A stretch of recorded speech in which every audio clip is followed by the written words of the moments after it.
ਸ਼੍ਰੀ ਨਾਨਕ ਪਦ ਪੰਕਜ ਬੰਦਨਾ, ਪਦ ਪੰਕਜ ਬੰਦਨਾ। ਸਿਮਰੋ ਅੰਗਦ ਦੁਖ ਨਿਕੰਦਨਾ,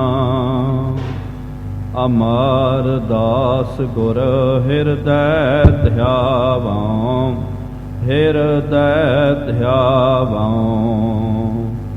ਸ਼੍ਰੀ ਗੁਰ ਰਾਮਦਾਸ ਗੁਣ ਗਾਵਾਂ, ਸ਼੍ਰੀ ਅਰ ਜਨ ਬਿਘਨ ਕੇ ਨ ਸਕਾ, ਬਿਘਨ ਕੇ ਨਾਸਕਾ।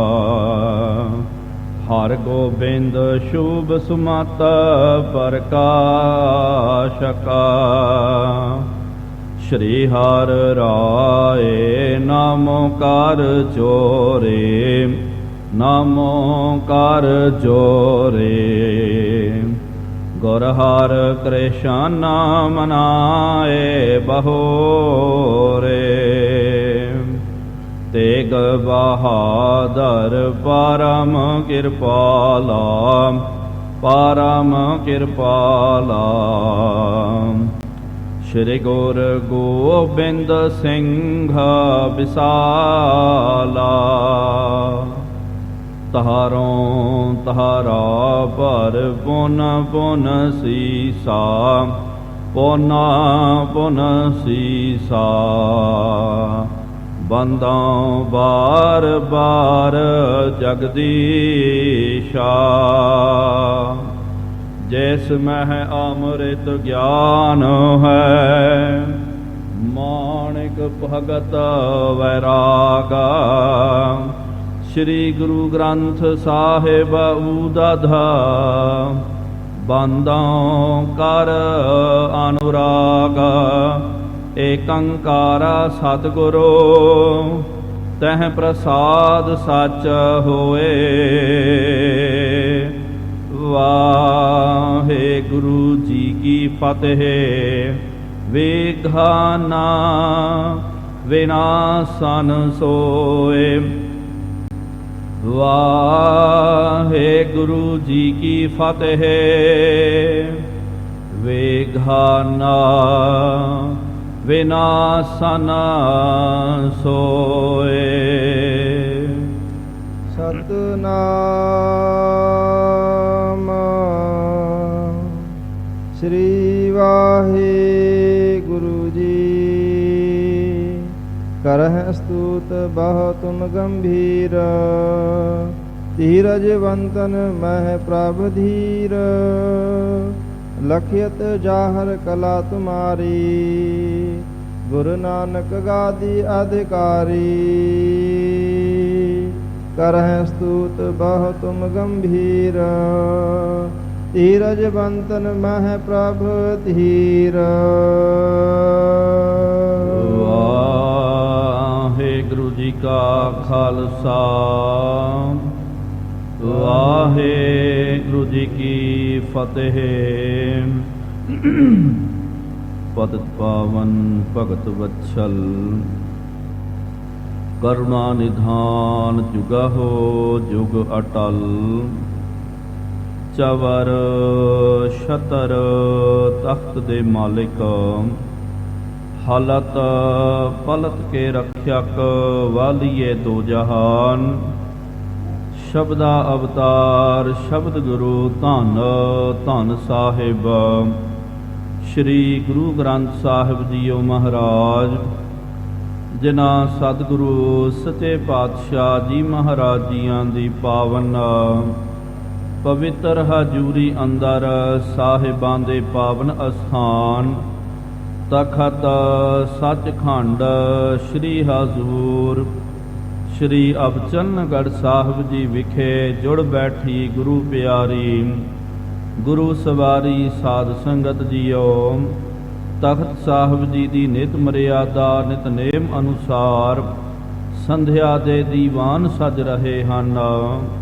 ਸਜੇ ਹੋਏ ਪਾਵਨ ਦੀਵਾਨਾਂ ਦੇ ਵਿੱਚ ਗੁਰ ਇਤਿਹਾਸ ਦੀਆਂ ਕਥਾ ਵਿਚਾਰਾਂ ਸਰਵਣ ਕਰਨ ਦੇ ਲਈ ਆਪ ਸੰਗਤਾਂ, ਹਾਜ਼ਰੀਆਂ ਭਰ ਰਹੇ ਹੋ ਵਡਭਾਗੇ ਹੋ ਆਪ, ਜਿਨ੍ਹਾਂ ਨੂੰ ਸਤਿਗੁਰੂ ਸੱਚੇ ਪਾਤਸ਼ਾਹ ਜੀ ਮਹਾਰਾਜ ਜੀਆਂ ਦੀ ਪਾਵਨ ਸਤ ਸੰਗਤ ਕਰਨ ਦਾ ਸੁਭਾਗ ਅਵਸਰ ਪ੍ਰਾਪਤ ਹੋ ਰਿਹਾ ਹੈ। ਆਪ ਜੀਆਂ ਨੇ ਪਿਛਲੇ ਦੀਵਾਨਾਂ ਦੇ ਵਿੱਚ ਜੋ ਗੁਰੂ ਸਾਹਿਬ ਜੀ ਦਾ ਪਾਵਨ ਇਤਿਹਾਸ ਸਰਵਣ ਕਰਨਾ ਕੀਤਾ ਸੀ, ਸਤਿਗੁਰੂ ਸੱਚੇ ਪਾਤਸ਼ਾਹ ਧੰਨ ਸਾਹਿਬ ਸ੍ਰੀ ਗੁਰੂ ਹਰਿਕ੍ਰਿਸ਼ਨ ਸਾਹਿਬ ਜੀ ਮਹਾਰਾਜ ਦਿੱਲੀ ਦੀ ਪਾਵਨ ਧਰਤੀ ਤੇ ਵਿਰਾਜਮਾਨ ਹਨ। ਜੋ ਅਜੋਕਾ ਗੁਰਦੁਆਰਾ ਬੰਗਲਾ ਸਾਹਿਬ ਕਿਸੇ ਜ਼ਮਾਨੇ ਦੇ ਵਿੱਚ ਜੋ ਰਾਜੇ ਜੈ ਸਿੰਘ ਦਾ ਬੰਗਲਾ ਸੀ, ਸਤਿਗੁਰੂ ਮਹਾਰਾਜ ਜੀ ਉਹਦੇ ਬੰਗਲੇ ਦੇ ਵਿੱਚ ਵਿਰਾਜਮਾਨ ਹਨ। ਰਾਜਾ ਜੈ ਸਿੰਘ ਸਤਿਗੁਰੂ ਮਹਾਰਾਜ ਜੀ ਦੇ ਦਰਬਾਰ ਦੇ ਵਿੱਚ ਆਇਆ, ਆ ਕਰਕੇ ਮਹਾਰਾਜ ਜੀ ਦੇ ਅੱਗੇ ਸਿਜਦਾ ਕਰਕੇ ਬੈਠ ਗਿਆ। ਉਸ ਵੇਲੇ ਗੁਰੂ ਕੇ ਸਿੱਖ, ਵਿਸ਼ੇਸ਼ ਕਰਕੇ ਭਾਈ ਗੁਰਬਖਸ਼, ਜਿਹੜੇ ਗੁਰੂ ਘਰ ਦੇ ਅਨੰਨ ਪਿਆਰੇ ਸੇਵਾਦਾਰ ਹਨ, ਔਰ ਵੀ ਜਿਹੜੇ ਗੁਰੂ ਘਰ ਦੇ ਨੇਮੀ ਪ੍ਰੇਮੀਆਂ ਨੇ ਪੁੱਛਣਾ ਕੀਤਾ ਕਿ ਰਾਜਾ ਜੈ ਸਿੰਘ ਤੇ ਸੁਣਿਆ ਕਿ ਬਾਦਸ਼ਾਹ ਦੇ ਦਰਬਾਰ ਦੇ ਵਿੱਚ ਸਤਿਗੁਰੂ ਮਹਾਰਾਜ ਜੀ ਦੀ ਬੜੀ ਚਰਚਾ ਹੋਈ ਸੀ। ਇਹ ਤਾਂ ਅਸੀਂ ਬਾਹਰੀ ਲੋਕਾਂ ਤੋਂ ਸੁਣਿਆ ਕਿ ਉੱਥੇ ਵੀ ਚਰਚਾ ਆਦਿਕ ਹੋਈ ਹੈ, ਉੱਥੇ ਵੀ ਰਾਮ ਰਾਏ ਨੇ ਜੋ ਈਰਖਾ ਦਵੈਸ਼ ਕਰਨਾ ਕੀਤਾ, ਲੇਕਿਨ ਤੂੰ ਵੀ ਉਸ ਵੇਲੇ ਉੱਥੇ ਮੌਜੂਦ ਹੈ ਤੇ ਹੁਣ ਤੂੰ ਖੁਦ ਸਾਨੂੰ ਦੱਸਣਾ ਕਰ ਉੱਥੇ ਕੀ ਭਾਣਾ ਵਰਤਿਆ, ਕੀ ਮਹਾਰਾਜ ਜੀ ਦਾ ਜਸ ਹੋਇਆ, ਰਾਮ ਰਾਏ ਨੇ ਕਿਸ ਤਰ੍ਹਾਂ ਚੁਗਲੀ ਮਾਰਨੀ ਕੀਤੀ, ਈਰਖਾ ਕਰਨੀ ਕੀਤੀ। ਇਹ ਸੁਣ ਕਰਕੇ ਨਾ ਸੁਣਦੇ ਸਾਥ ਹੀ ਰਾਜੇ ਜੈ ਸਿੰਘ ਨੇ ਲੰਬੇ ਹੌਂਕੇ ਲੈਣੇ ਕੀਤੇ, ਬਹੁਤ ਲੰਬੇ ਦੀਰਘ ਸਵਾਸ ਉਹਨੇ ਲੈਣੇ ਕੀਤੇ। ਇਹਦਾ ਮਤਲਬ ਕਿ ਉਹ ਨਹੀਂ ਕਹਿਣਾ ਚਾਹੁੰਦਾ ਸੀ, ਫਿਰ ਵੀ ਹੁਣ ਜਦੋਂ ਪੁੱਛਿਆ ਕਹਿਣਾ ਬਣਦਾ ਹੈ ਤੇ ਮੱਥੇ ਦੇ ਉੱਤੇ ਹੱਥ ਮਾਰ ਕੇ ਕਹਿਣ ਲੱਗਾ, ਮਹਾਰਾਜ ਕੀ ਮੈਂ ਆਪ ਜੀ ਨੂੰ ਦੱਸਾਂ ਕਿ ਰਾਮ ਰਾਏ ਨੂੰ ਇੰਨੀ ਜ਼ਿਆਦਾ ਈਰਖਾ ਨਹੀਂ ਕਰਨੀ ਚਾਹੀਦੀ ਸੀ, ਬਹੁਤ ਜ਼ਿਆਦਾ ਉਹਨੇ ਈਰਖਾ ਕੀਤੀ, ਬਹੁਤ ਜ਼ਿਆਦਾ ਉਹਨੇ ਦਵੈਸ਼ ਕਰਨਾ ਕੀਤਾ। ਤੇ ਜੈ ਸਿੰਘ ਨੇ ਕਿਹਾ ਕਿ ਇਹ ਰਾਜੇ ਜਿਹੜੇ ਲੋਕ ਹਨ, ਇਹਨਾਂ ਨੂੰ ਕੀ ਪਤਾ ਹੁੰਦਾ ਕਿ ਕਿੱਥੇ ਕੀ ਚੱਲ ਰਿਹਾ, ਕੀ ਕੁਝ ਹੋ ਰਿਹਾ। ਇਹਨੂੰ ਥੋੜ੍ਹੀ ਪਤਾ ਸੀ ਕਿ ਪੰਜਾਬ ਦੀ ਧਰਤੀ ਦੇ ਵਿੱਚ ਗੁਰੂ ਘਰ ਦੇ ਵਿੱਚ ਇਹ ਕੁਝ ਹੋ ਰਿਹਾ ਕਰਕੇ ਇਹ ਨਹੀਂ ਆ ਕਰਕੇ ਚੁਗਲੀਆਂ ਮਾਰਨੀਆਂ ਕੀਤੀਆਂ, ਕੰਨ ਭੰਨੇ ਕੀਤੇ ਤੇ ਫਿਰ ਜ਼ਬਰਦਸਤੀ ਆਪ ਨੂੰ ਬੁਲਾਉਣਾ ਕੀਤਾ। ਆਪ ਜੀ ਇੱਥੇ ਆ ਵੀ ਗਏ ਤੇ ਆਪ ਜੀ ਦਾ ਜਸ ਜਿਹੜਾ ਇਹ ਤੋਂ ਜਰਿਆ ਨਹੀਂ ਜਾਂਦਾ। ਇਸ ਕਰਕੇ ਮਹਾਰਾਜ ਇਹਨੇ ਇੰਨੀਆਂ ਚੁਗਲੀਆਂ ਮਾਰੀਆਂ ਤੇ ਗੱਲ ਕਰਦੇ ਕਰਦੇ ਨੇ ਇੱਥੋਂ ਤੱਕ ਕਹਿ ਦਿੱਤਾ, ਜਦੋਂ ਰਾਜੇ ਦੇ ਉਮਰਾਵ ਆਦਿਕ ਨੇ ਕਿਹਾ ਕਿ ਦੇਖੋ ਜੀ ਕਿੰਨੀ ਛੋਟੀ ਉਮਰ ਦੇ ਵਿੱਚ ਸਤਿਗੁਰੂ ਸ਼੍ਰੀ ਹਰਿਕ੍ਰਿਸ਼ਨ ਸਾਹਿਬ ਜੀ ਮਹਾਰਾਜ ਜੀ ਦੀ ਉਮਰ ਤਾਂ ਬੜੀ ਛੋਟੀ ਹੈ, ਲੇਕਿਨ ਇਹਨਾਂ ਨੇ ਸਾਰੇ ਲੋਕਾਂ ਦਾ ਜਿਹੜਾ ਦੁੱਖ ਆ ਉਹਨਾਂ ਦੀ ਪੀੜਾ ਨੂੰ ਹਰਨਾ ਕੀਤਾ। ਇਹ ਵਚਨ ਜਦੋਂ ਸੁਣਿਆ ਤੇ ਇੰਨਾ ਇਹ ਕ੍ਰੋਧਿਤ ਹੋ ਗਿਆ, ਕ੍ਰੋਧ ਵਿੱਚ ਆ ਕਰਕੇ ਆਪ ਜੀ ਦੇ ਪ੍ਰਤੀ ਇਹਨੇ ਸ਼ਰਾਪ ਦੇ ਦਿੱਤਾ। ਇਹਨੇ ਕਿਹਾ ਕਿ ਐਵੇਂ ਭਾਈ ਤੁਸੀਂ ਛੋਟੇ ਬੱਚੇ ਦੀ ਉਸਤਤੀ ਕਰੀ ਜਾਂਦੇ ਹੋ, ਤੁਹਾਨੂੰ ਕੀ ਪਤਾ ਉਹ ਤਾਂ ਛੋਟਾ ਬਾਲਕ ਹੈ, ਛੋਟਾ ਬੱਚਾ ਹੈ, ਜਾਂ ਤੁਹਾਨੂੰ ਪਤਾ ਨਹੀਂ ਹੈ। ਤੇ ਇਹਨੇ ਕੀ ਸ਼ਰਾਪ ਦਿੱਤਾ, ਇਹਨੇ ਕਿਹਾ ਕਿ ਦੇਖੋ ਹੁਣ ਉਹਨਾਂ ਨੂੰ ਚੇਚਕ ਵੀ ਆ ਗਈ ਹੈ, ਮੈਂ ਤੁਹਾਨੂੰ ਦੱਸ ਰਿਹਾ ਗੁਰਤਾ ਗੱਦੀ ਕਰਨਾ ਤਾਂ ਇੱਕ ਪਾਸੇ ਰਹਿ ਜਾਵੇਗਾ, ਚੇਚਕ ਦੇ ਕਰਕੇ ਇਹਨਾਂ ਦੀ ਮੌਤ ਹੋ ਜਾਵੇਗੀ, ਚੇਚਕ ਕਰਕੇ ਮਰ ਜਾਣਗੇ, ਚੇਚਕ ਕਰਕੇ ਇਹਨਾਂ ਨੇ ਖਤਮ ਹੋ ਜਾਣਾ, ਫਿਰ ਤਾਂ ਗੁਰਤਾ ਗੱਦੀ ਦਾ ਮੈਂ ਹੀ ਮਾਲਿਕ ਹਾਂ, ਐਵੇਂ ਬੱਚੇ ਦੀ ਤੁਸੀਂ ਉਸਤਤੀ ਕਰ ਦਿਓ। ਇਹ ਜਦੋਂ ਬਚਨ ਕੀਤਾ ਨਾ ਤੇ ਉਸ ਵੇਲੇ ਜੈ ਸਿੰਘ ਕਹਿਣ ਲੱਗਾ, ਮਹਾਰਾਜ ਅਸੀਂ ਵੀ ਬੜੇ ਦੰਗ ਹੋ ਗਏ, ਨਹੀਂ ਕਹਿਣਾ ਚਾਹੀਦਾ, ਤੇ ਨਾਲ ਸਾਨੂੰ ਇਹ ਵੀ ਪਤਾ ਹੈ ਕਿ ਇਹਦੇ ਕੋਲ ਵੀ ਤਾਂ ਸੱਤਿਆ ਹੈ, ਭਾਵ ਕਿ ਇਹਦੇ ਕੋਲ ਵੀ ਤਾਂ ਸ਼ਕਤੀਆਂ ਹਨ। ਇਹਨੇ ਇਹ ਬਚਨ ਕਰ ਦਿੱਤਾ ਤੇ ਇਹਦਾ ਬਚਨ ਸਾਨੂੰ ਪਤਾ ਕਿ ਇਹ ਵਿਅਰਥ ਨਹੀਂ ਜਾਵੇਗਾ।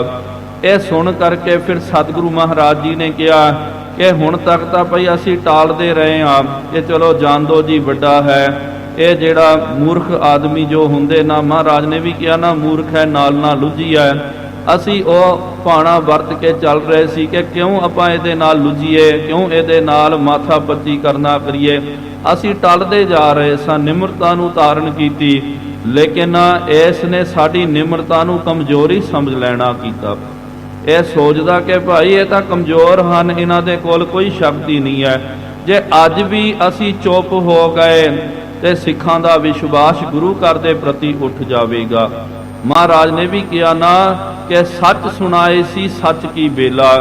ਜਦੋਂ ਸੱਚ ਕਹਿਣ ਦਾ ਸਮਾਂ ਹੁੰਦਾ ਨਾ ਗੁਰਮੁਖੋ, ਉਸ ਵੇਲੇ ਜੇ ਆਪਾਂ ਸੱਚ ਨਹੀਂ ਬੋਲਦੇ ਆ, ਬਾਅਦ ਵਿੱਚ ਸਮਾਂ ਜਾਣ ਤੋਂ ਬਾਅਦ ਜਿੰਨਾ ਮਰਜ਼ੀ ਤੁਸੀਂ ਸੱਚ ਦੇ ਢੋਲ ਵਜਾਈ ਜਾਓ, ਉਹ ਸੱਚ ਵੀ ਫਿਰ ਝੂਠ ਬਣ ਜਾਂਦਾ। ਜਦੋਂ ਵੇਲਾ ਵਕਤ ਹੁੰਦਾ ਕਿ ਭਾਈ ਹੁਣ ਕੁਝ ਕਰਨਾ ਚਾਹੀਦਾ, ਉਸ ਵੇਲੇ ਤੁਸੀਂ ਚੁੱਪ ਹੋ ਜਾਓ। ਖਾਲੀ ਟਾਈਮ ਦੇ ਵਿੱਚ ਤੁਸੀਂ ਬੋਲੀ ਜਾਓ ਜੀ ਮੈਂ ਸੱਚ ਬੋਲਣ ਵਾਲਾ, ਸੱਚ ਪਰਾਇਣੀ ਆ, ਉਹਦਾ ਕੋਈ ਫਾਇਦਾ ਨਹੀਂ ਹੈ। ਜਦੋਂ ਬੋਲਣ ਦਾ ਸਮਾਂ ਹੁੰਦਾ, ਉਸ ਵੇਲੇ ਡਟ ਕੇ ਬੋਲਣਾ ਚਾਹੀਦਾ, ਉਸ ਵੇਲੇ ਗੱਲ ਬਣਦੀ ਹੈ। ਮਹਾਰਾਜ ਨੇ ਕਿਹਾ ਜੇ ਅੱਜ ਅਸੀਂ ਚੁੱਪ ਹੋ ਗਏ, ਸਿੱਖਾਂ ਦਾ ਵਿਸ਼ਵਾਸ ਟੁੱਟ ਜਾਵੇਗਾ। ਉਹਨਾਂ ਨੇ ਕਹਿਣਾ ਕਿ ਰਾਮ ਰਾਏ ਦੇ ਕੋਲ ਸ਼ਕਤੀ ਹੈ, ਗੁਰੂ ਮਹਾਰਾਜ ਦੇ ਕੋਲ ਤਾਂ ਕੋਈ ਸ਼ਕਤੀ ਨਹੀਂ ਹੈ। ਸਾਡੀ ਤਾਂ ਨਿਰਾਦਰੀ, ਚਲੋ ਸਾਨੂੰ ਕੋਈ ਉਸਤਤੀ ਦਾ ਤੇ ਨਿੰਦਿਆ ਦਾ ਕੋਈ ਫਰਕ ਨਹੀਂ ਹੈ, ਲੇਕਿਨ ਇਹ ਗੁਰੂ ਘਰ ਦੀ, ਗੁਰੂ ਨਾਨਕ ਦੀ ਜੋਤ ਦੀ ਨਿਰਾਦਰੀ ਹੋ ਜਾਵੇਗੀ। ਲੋਕਾਂ ਨੇ ਕਹਿਣਾ ਕਿ ਜੀ ਮਹਾਰਾਜ ਜੀ ਦੇ ਕੋਲ ਤਾਂ ਕੋਈ ਸ਼ਕਤੀ ਨਹੀਂ ਹੈ। ਜਦੋਂ ਇਹ ਲੋਕ ਦੇ ਵਿੱਚ ਸਿੱਖਾਂ ਦਾ ਉਧਾਰ ਨਹੀਂ ਕਰ ਸਕਦੇ, ਬਾਣੀ ਪਕੜ ਸਕਦੇ, ਪਰ ਲੋਕ ਦੇ ਵਿੱਚ ਸਿੱਖਾਂ ਦਾ ਕੀ ਸਵਾਰਨਗੇ? ਵਿਸ਼ਵਾਸ ਗੁਰੂ ਘਰ ਦੇ ਨਾਲ ਉੱਠ ਜਾਵੇਗਾ। ਹੁਣ ਤਾਂ ਸਾਨੂੰ ਵੀ ਅੱਗੇ ਆਉਣਾ ਪਵੇਗਾ। ਜਿਸ ਤਰ੍ਹਾਂ ਕਲਵੀਦਾਸ ਨੇ ਬੇਨਤੀ ਕੀਤੀ, ਜਬੈ ਬਾਣ ਲਾਗਿਓ ਤਬੈ ਰੋਸ ਜਾਗਿਓ। ਜਦੋਂ ਬਾਣ ਵੱਜਦਾ ਤਾਂ ਹੀ ਰੋਸ ਜਾਗਦਾ। ਤੇ ਹੁਣ ਲੋਕ ਭਲਾਈ ਦੇ ਲਈ, ਗੁਰੂ ਘਰ ਦੇ ਚੜ੍ਹਦੀ ਕਲਾ ਦੇ ਲਈ ਮਹਾਰਾਜ ਨੇ ਵੀ ਕਿਹਾ ਬੜਾ ਸ਼ਰਾਬ ਦਿੰਦਾ ਨਾ। ਗੁਰਮੁਖੋ ਯਾਦ ਰੱਖੋ, ਅਸੀਂ ਵੀ ਇਹਨੂੰ ਫਿਰ ਜੋ ਬਚਨ ਸ਼ਰਾਬ ਦੇ ਕਰ ਰਹੇ ਹਾਂ, ਇਹ ਵੀ ਤੁਸੀਂ ਨੋਟ ਕਰ ਲਓ। ਮਹਾਰਾਜ ਨੇ ਕਿਹਾ ਇਹ ਮੰਦਾ ਚਿਤਵਤ ਪਤਿਆ, ਇਹ ਜੋ ਮਰਜੀ ਇਹਦੇ ਕੋਲ ਇੰਨੀ ਮਾਇਆ, ਇੰਨਾ ਧਨ ਪਦਾਰਥ, ਇੰਨੀ ਇਹਦੇ ਕੋਲ ਵਡਿਆਈ ਆਉਣ ਦੇ ਬਾਵਜੂਦ ਵੀ ਇਹ ਕਦੇ ਸ਼ਾਂਤ ਨਹੀਂ ਰਹਿ ਸਕਦਾ। ਇਹ ਸਦਾ ਕਲਪਦਾ ਹੀ ਰਹੇਗਾ, ਇਹਨੂੰ ਸਦਾ ਅੰਦਰ ਝੋਰੇ ਪਏ ਰਹਿਣਗੇ। ਇਹ ਪਹਿਲਾਂ ਬਚਨ ਕੀਤਾ। ਇਸ ਤਰ੍ਹਾਂ ਹੀ ਹੋਇਆ ਬਾਅਦ ਦੇ ਵਿੱਚ, ਜਦੋਂ ਆਪਾਂ ਰਾਮ ਰਾਏ ਦਾ ਇਤਿਹਾਸ ਪੜ੍ਹਦੇ ਹਾਂ, ਇਹ ਸੜਦਾ ਹੀ ਰਹਿੰਦਾ ਸੀ, ਸਦਾ ਇਹ ਕੁੜਦਾ ਹੀ ਰਹਿੰਦਾ। ਕਈਆਂ ਦਾ ਸਾਧ ਸੰਗਤ ਜੀ ਸੁਭਾਅ ਹੁੰਦਾ, ਕਈ ਇਹੋ ਜਿਹੇ ਬੇਈਮਾਨ ਹੁੰਦੇ ਹਨ, ਬੜੇ ਮਨਹੂਸ ਜਿਹੇ ਹੁੰਦੇ, ਸਭ ਉਹਨਾਂ ਦੇ ਕੋਲ ਹੁੰਦਾ, ਸਾਰੀ ਸ਼ੈ ਉਹਨਾਂ ਨੂੰ ਪ੍ਰਾਪਤ ਹੁੰਦੀ ਹੈ, ਸਾਰੀਆਂ ਵਸਤੂਆਂ ਸਾਰੀਆਂ ਵਡਿਆਈਆਂ ਮਿਲ ਜਾਂਦੀਆਂ, ਫਿਰ ਵੀ ਉਹਨਾਂ ਨੂੰ ਰਾਜ ਨਹੀਂ ਆਉਂਦਾ। ਫਿਰ ਵੀ ਉਹ ਸੜਦੇ ਰਹਿੰਦੇ, ਕੁੜਦੇ ਰਹਿੰਦੇ, ਈਰਖਾ ਦੀ ਅੱਗ ਜਿਹੜੀ ਉਹਨਾਂ ਨੂੰ ਲੱਗੀ ਹੋਈ ਰਹਿੰਦੀ ਹੈ। ਕਈ ਵਾਰੀ ਇਹ ਵੀ ਵੇਖਦੇ ਹਾਂ, ਕਈਆਂ ਦੇ ਕੁਛ ਨਹੀਂ ਹੁੰਦਾ, ਫਿਰ ਵੀ ਉਹ ਰੰਗ ਹੱਸੈ ਰੰਗ ਰੋਵੈ, ਚੁੱਪ ਪੀ ਕਰ ਜਾਏ। ਪ੍ਰਵਾਹ ਨਾਹੀ ਕਿਸੈ ਕੇਰੀ ਬਾਝ ਸੱਚੈ ਨਾ। ਉਹ ਕਿਹਦੀ ਪਰਵਾਹ ਨਹੀਂ ਕਰਦੇ, ਪ੍ਰਮਾਤਮਾ ਦੇ ਰੰਗ ਦੇ ਵਿੱਚ ਰੰਗੇ ਹੋਏ ਰਹਿੰਦੇ। ਪਹਿਲਾ ਬਚਨ ਕੀਤਾ ਕਿ ਇਹ ਸਦਾ ਇਹਨੂੰ ਝੋਰੇ ਪੈ ਹੀ ਰਹਿਣਗੇ, ਸਦਾ ਸੜਦਾ ਹੀ ਰਹੇਗਾ, ਕੁੜਦਾ ਹੀ ਰਹੇਗਾ। ਦੂਜਾ ਬਚਨ ਕੀਤਾ, ਇਹ ਬੜਾ ਕਹਿੰਦਾ ਨਾ ਜੀ ਮੈਂ ਰਾਜ ਕਰਾਂਗਾ, ਮੇਰੇ ਤੋਂ ਬਾਅਦ ਮੇਰੇ ਪੁੱਤਰ ਜਿਹੜੇ ਹਨ, ਪੋਤਰੇ ਜਿਹੜੇ ਹਨ, ਉਹ ਗੁਰਤਾ ਗੱਦੀ ਦੇ ਮਾਲਕ ਬਣ ਜਾਣਗੇ।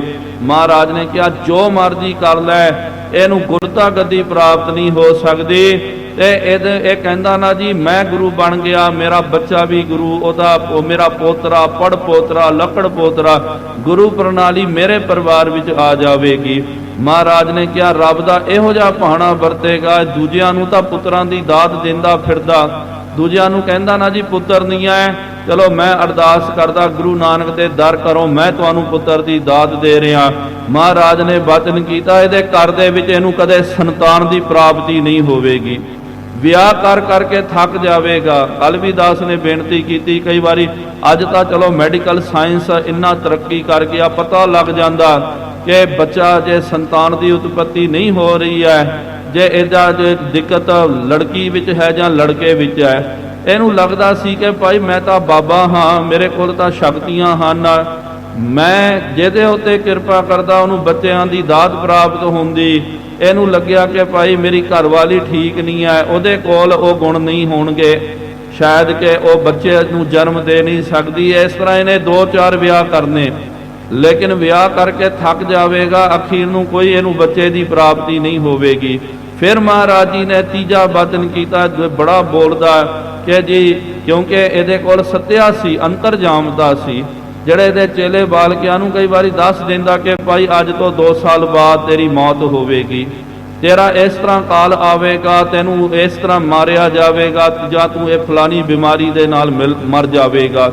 ਦੂਜਿਆਂ ਨੂੰ ਤਾਂ ਇਹ ਕਵੇਗਾ, ਲੇਕਿਨ ਇਹਨੂੰ ਆਪਣੀ ਮੌਤ ਦਾ ਪਤਾ ਨਹੀਂ ਲੱਗੇਗਾ ਕਿ ਇਹਦੀ ਮੌਤ ਕਿਸ ਤਰ੍ਹਾਂ ਹੋਵੇਗੀ।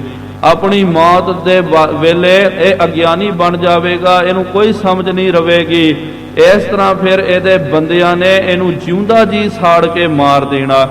ਜਿਉਂਦੇ ਜੀ ਇਹਦੀ ਅਧੋਗਤੀ ਹੋਵੇਗੀ, ਮਰ ਕਰਕੇ ਵੀ ਇਹ ਫਿਰ ਤੇ ਬਹੁਤ ਲੰਬਾ ਸਮਾਂ ਇਹਦੀ ਆਤਮਾ ਜਿਹੜੀ ਆ ਭਟਕਦੀ ਰਹੇਗੀ। ਫਿਰ ਗੁਰਮੁਖੋ ਯਾਦ ਰੱਖੋ, ਇਹਦੀ ਆਤਮਾ ਜਿਹੜੀ ਹੈ, ਇਹਦੀ ਆਤਮਾ ਜੋ ਮਹਾਰਾਜ ਨੇ ਕਿਹਾ ਭਟਕ ਜਾਵੇਗੀ। ਫਿਰ ਅੰਤਰ ਆਤਮਾ ਕਰਕੇ ਗੁਰੂ ਗੋਬਿੰਦ ਸਿੰਘ ਮਹਾਰਾਜ ਜੀ ਦੇ ਕੋਲ ਆਇਆ ਸੀ ਇਹਦੀ ਬਾਅਦ ਵਿੱਚ ਘਰ ਵਾਲੀ ਉਹ ਜਦੋਂ ਅੱਗੇ ਇਤਿਹਾਸ ਉਹ ਪੂਰਾ ਆਵੇਗਾ ਇਸ ਗ੍ਰੰਥ ਦੇ ਵਿੱਚ, ਆਪਾਂ ਉਸ ਵੇਲੇ ਵਾਚਾਂਗੇ। ਸਤਿਗੁਰੂ ਮਹਾਰਾਜ ਨੇ ਵੀ ਇਹ ਸਖਤ ਬਚਨ ਕਰ ਦਿੱਤਾ, ਸ਼ਰਾਪ ਦੇ ਦਿੱਤਾ, ਕਿਉਂਕਿ ਪਤਾ ਕਿ ਆਪਾਂ ਹੁਣ ਚੁੱਪ ਰਹਿ ਜਾਂਦੇ ਆ ਤੇ ਇਹਨਾਂ ਨੇ ਕਹਿਣਾ ਕਿ ਭਾਈ ਇਹਨਾਂ ਦੇ ਕੋਲ ਤਾਂ ਸ਼ਕਤੀ ਨਹੀਂ ਹੈ। ਗੁਰਮੁਖੋ ਯਾਦ ਰੱਖੋ, ਨਿਮਰਤਾ ਵੀ ਜਿਹੜੀ ਹੈ ਇੱਕ ਹੱਦ ਤੱਕ ਠੀਕ ਹੁੰਦੀ ਹੈ, ਇੱਕ ਹੱਦ ਤੱਕ ਨਿਮਰਤਾ ਠੀਕ ਹੁੰਦੀ ਹੈ। ਲੇਕਿਨ ਜਦੋਂ ਅੱਗੇ ਜ਼ਾਲਮ ਬੰਦਾ, ਜ਼ੁਲਮੀ ਬੰਦਾ ਆ ਜਾਵੇ, ਉਹਦੇ ਅੱਗੇ ਨਿਮਰਤਾ ਜਿਹੜੀ ਹੈ ਉਹ ਫਿਰ ਕਿਸੇ ਕੰਮ ਦੀ ਨਹੀਂ ਹੁੰਦੀ ਹੈ। ਉਹ ਨਿਮਰਤਾ ਤੁਹਾਡੀ ਬੁਜ਼ਦਿਲੀ ਬਣ ਜਾਂਦੀ। ਅੱਗੇ ਕੋਈ ਨਿਮਰਤਾਵਾਨ ਕੋਈ ਬੰਦਾ ਹੋਵੇ, ਉਹਦੇ ਅੱਗੇ ਤੁਸੀਂ ਨਿਮਰਤਾ ਦੇ ਨਾਲ ਝੁਕੋ, ਠੀਕ ਹੈ, ਇਹ ਚੜ੍ਹਦੀ ਕਲਾ ਦੀ ਨਿਸ਼ਾਨੀ। ਲੇਕਿਨ ਅੱਗੇ ਜ਼ਾਲਮ ਬੰਦਾ ਹੋਵੇ, ਜ਼ੁਲਮੀ ਬੰਦਾ ਹੋਵੇ, ਤੁਸੀਂ ਉਹਦੇ ਅੱਗੇ ਹੱਥ ਜੋੜੋ, ਉਹਨੇ ਤਾਂ ਫਿਰ ਕੀ ਫਿਕਰ ਕਰਨਾ, ਗਾਜਰਾਂ ਮੂਲੀਆਂ ਵਾਂਗੂ ਉਹਨੇ ਤੁਹਾਨੂੰ ਝਟਕਾ ਦੇਣਾ। ਤਾਂ ਹੀ ਤਾਂ ਗੁਰੂ ਗੋਬਿੰਦ ਸਿੰਘ ਸਾਹਿਬ ਜੀ ਮਹਾਰਾਜ ਜੀ ਨੇ ਬਚਨ ਕੀਤਾ ਨਾ, ਚੂੰਕਾਰ ਆਸ ਹਮਾ ਹੀਲ ਤੇ ਦਰ ਗੁਜਸ਼ਤ, ਹਲਾਲ ਅਸਤ ਬੁਰਦਨ ਬਾ ਸ਼ਮਸ਼ੀਰ ਦਸਤ, ਕਿ ਜਦੋਂ ਸਾਰੇ ਹੀਲੇ ਦਲੀਲੇ ਖਤਮ ਹੋ ਜਾਂਦੇ, ਫਿਰ ਜਿਹੜਾ ਸੱਚਾ ਪੁਰਖ ਹੈ ਉਹਨੂੰ ਸ਼ਸਤਰ ਚੁੱਕਣਾ ਹੀ ਇੱਕੋ ਇੱਕ ਰਾਸਤਾ ਬਚ ਜਾਂਦਾ। ਮਹਾਰਾਜ ਨੇ ਕਿਹਾ ਅੱਜ ਜੇ ਅਸੀਂ ਚੁੱਪ ਬੈਠ ਗਏ ਤੇ ਗੁਰੂ ਘਰ ਦਾ ਖਤਮ ਹੋ ਜਾਵੇਗਾ, ਲੋਕਾਂ ਦਾ ਵਿਸ਼ਵਾਸ ਉੱਠ ਜਾਵੇਗਾ। ਉਹਨਾਂ ਨੇ ਕਹਿਣਾ ਜੀ ਗੁਰੂ ਦੇ ਕੋਲ ਤਾਂ ਕੋਈ ਸ਼ਕਤੀ ਨਹੀਂ ਹੈ, ਕੋਈ ਕਰਾਮਾਤ ਨਹੀਂ ਹੈ। ਇਸ ਤਰ੍ਹਾਂ ਦੀਆਂ ਗੱਲਾਂ ਹੋਣਗੀਆਂ, ਲੋਕੀ ਸਿੱਖੀ ਤੋਂ ਦੂਰ ਹੋ ਜਾਣਗੇ। ਉਹਨਾਂ ਨੇ ਕਹਿਣਾ ਜੀ ਸਿੱਖੀ ਪ੍ਰਾਪਤ ਕਰਕੇ ਕੀ ਹੈ, ਗੁਰੂ ਮਹਾਰਾਜ ਜੀ ਦੇ ਕੋਲ ਵੀ ਕੁਝ ਵੀ ਨਹੀਂ, ਸਾਡੇ ਕੋਲ ਕੀ ਆ ਜਾਵੇਗਾ। ਇਸ ਤਰ੍ਹਾਂ ਫਿਰ ਲੋਕ ਭਲਾਈ ਦੇ ਲਈ, ਸਿੱਖੀ ਦੀ ਚੜ੍ਹਦੀ ਕਲਾ ਦੇ ਲਈ ਮਹਾਰਾਜ ਜੀ ਨੇ ਬਚਨ ਕੀਤਾ। ਆਓ ਸਾਧ ਸੰਗਤ ਜੀ ਅਗਲੀ ਕਥਾ ਆਪਾਂ ਸਰਵਣ ਕਰੀਏ, ਕੋਈ ਵੀ ਰਸਨਾ ਵਾਂਝੀ ਨਾ ਰਵੇ। ਸਤਿਗੁਰੂ ਮਹਾਰਾਜ ਜੀਆਂ ਦੇ ਦਰ ਕਰਦੇ ਆਪਣੀ ਹਾਜ਼ਰੀ ਨੂੰ ਦਰਜ ਕਰਵਾਉਂਦਿਆਂ ਹੋਇਆਂ ਪ੍ਰੇਮ ਅਤੇ ਸਤਿਕਾਰ ਸਹਿਤ ਉਚਾਰਨ ਕਰਨਾ ਕਰੋ ਜੀ। ਸਤਨਾਮ ਸ਼੍ਰੀ ਵਾਹਿਗੁਰੂ ਜੀ। ਫਿਰ ਇੱਕ ਵਾਰੀ ਉਚਾਰਨ ਕਰੋ ਜੀ, ਸਤਨਾਮ ਸ਼੍ਰੀ ਵਾਹਿਗੁਰੂ ਜੀ। ਸਤਨਾਮ ਸ਼੍ਰੀ ਵਾਹਿਗੁਰੂ ਜੀ। ਕਰਹਿ ਸਤੂਤ ਬਹੁਤਮ ਗੰਭੀਰ। ਇਸ ਤਰ੍ਹਾਂ ਸਾਧ ਸੰਗਤ ਜੀ ਜਦੋਂ ਦੀਵਾਨ ਸਜਿਆ ਹੋਇਆ, ਰਾਜਾ ਜੈ ਸਿੰਘ ਅਤੇ ਭਾਈ ਗੁਰਬਖਸ਼ ਦੇ ਬਚਨ ਕੀਤਾ, ਆਪਸ ਦੇ ਵਿੱਚ ਕਹਿੰਦੇ ਹਨ। ਮਹਾਰਾਜ ਨੂੰ ਇਹਨਾਂ ਨੇ ਬੇਨਤੀਆਂ ਕੀਤੀਆਂ ਕਿ ਸਤਿਗੁਰੂ ਮਹਾਰਾਜ ਸਾਰੀ ਸੰਗਤ ਆਪ ਜੀ ਦਾ ਬਹੁਤ ਜ਼ਿਆਦਾ ਜਸ ਕਰ ਰਹੀ ਹੈ। ਧੀਰਜਵੰਤਨ ਮਹਿ ਪ੍ਰਭ ਧੀਰ। ਉਹ ਕਹਿੰਦੇ ਕਿ ਧੀਰਜਵੰਤਾਂ ਦੇ ਵਿੱਚ ਆਪ ਜੀ ਸਭ ਤੋਂ ਵੱਡੇ ਧੀਰਜਵਾਨ ਹੋ। ਲਖਿਤ ਜ਼ਾਹਰ ਕਲਾ ਤੁਮਾਰੀ। ਆਪ ਜੀ ਦੀ ਜ਼ਾਰੀ ਕਲਾ ਤਾਂ ਸਾਰਿਆਂ ਨੇ ਪ੍ਰਗਟ ਵੇਖਣਾ ਕੀਤਾ ਹੈ। ਰਾਮ ਰਾਏ ਦੀ ਤਾਂ ਕਲਾ ਸ਼ਕਤੀ ਜਿਹੜੀ ਆ, ਉਹਨੇ ਬਾਦਸ਼ਾਹ ਨੂੰ ਖੁਸ਼ ਕਰਨ ਦੇ ਲਈ ਕਰਾਮਾਤਾਂ ਦਿਖਾਈਆਂ। ਲੇਕਿਨ ਪਾਤਸ਼ਾਹ ਜੀ ਆਪ ਜੀ ਨੇ ਲੋਕ ਭਲਾਈ ਦੇ ਲਈ, ਲੋਕਾਂ ਦਾ, ਗਰੀਬਾਂ ਦਾ ਉਧਾਰ ਕਰਨ ਦੇ ਲਈ, ਸਾਰੀ ਬਿਮਾਰੀ ਨੂੰ ਆਪਨੇ ਦੂਰ ਕਰਨਾ ਕੀਤਾ ਹੈ। ਜ਼ਾਹਰੀ ਪ੍ਰਗਟ ਕਲਾ ਸਾਰਿਆਂ ਨੇ ਵੇਖ ਲਿਆ। ਗੁਰੂ ਨਾਨਕ ਗਾਦੀ ਅਧਿਕਾਰੀ। ਜੋ ਗੁਰੂ ਨਾਨਕ ਦੇਵ ਜੀ ਮਹਾਰਾਜ ਜੀ ਦੇ ਗੱਦੀ ਦੇ ਆਪ ਅਧਿਕਾਰੀ ਮਾਲਕ ਹੋ। ਸ਼੍ਰੀ ਗੁਰੂ ਹਰਿ ਰਾਏ ਸਪੂਤ। ਆਪ ਜੀ ਧੰਨ ਗੁਰੂ ਹਰਿ ਰਾਏ ਸਾਹਿਬ ਜੀ ਮਹਾਰਾਜ ਜੀ ਦੇ ਸਪੁੱਤਰ ਹੋ, श्रेष्ठ पुत्र हो। जानत है जिन कीमत पूत। सारे जानते कि आप जी की कीमत बहुत बड़ी है। आप जी पवित्र तो भी पवित्र हो जी। जोरावर की समता कर है। आप जी की संसार दे विच कोई भी बराबरी नहीं कर सकता। गगन सस किम रव समसर है। जे सारे कहते ना तारे ते चंद्रमा भी इकत्तर हो जान तां भी ये सारे रल मिल करके सूरज की बराबरी नहीं कर सकते। ਇਸ ਤਰ੍ਹਾਂ ਹੀ ਸਾਰੇ ਸੰਸਾਰ ਦੇ ਸਾਧੂ ਸੰਤ ਜੀਵ ਜੰਤ ਰਲ ਮਿਲ ਕਰਕੇ ਵੀ ਉਹ ਆਪ ਜੀ ਦੀ ਬਰਾਬਰੀ ਨਹੀਂ ਕਰ ਸਕਦੇ ਹਨ। ਇਤਿਆਦਿਕ ਆਦਰ ਕਰ ਸਾਰੇ। ਇਤਿਆਦਿਕ ਸਾਧ ਸੰਗਤ ਜੀ ਸਾਰਿਆਂ ਨੇ ਇਹ ਸਤਿਕਾਰਯੋਗ ਆਦਰ ਦੇ ਬਚਨ ਕਹਿ ਕਰਕੇ ਮਹਿਮਾ ਭਖਤ ਅਪਰ ਅਪਾਰੇ। ਪਾਤਸ਼ਾਹ ਜੀ ਦੀ ਅਪਰ ਮਹਿਮਾ ਦਾ ਗੁਣਗਾਨ ਕਰਨਾ ਕੀਤਾ। ਆਗਿਆ ਸਤਿਗੁਰ ਕੀ ਫੇਰ। ਫਿਰ ਮਹਾਰਾਜ ਜੀ ਤੋਂ ਆਗਿਆ ਲੈ ਕਰਕੇ ਜੈ ਸਿੰਘ ਉਠਿਓ ਸੋ ਦਰਸ਼ਨ ਹੈ। ਰਾਜਾ ਜੈ ਸਿੰਘ ਜਿਹੜਾ ਦਰਸ਼ਨ ਦਿਦਾਰੇ ਕਰਕੇ ਉਹ ਉਥੋਂ ਦੀਵਾਨ ਦੇ ਵਿੱਚੋਂ ਉੱਠ ਗਿਆ।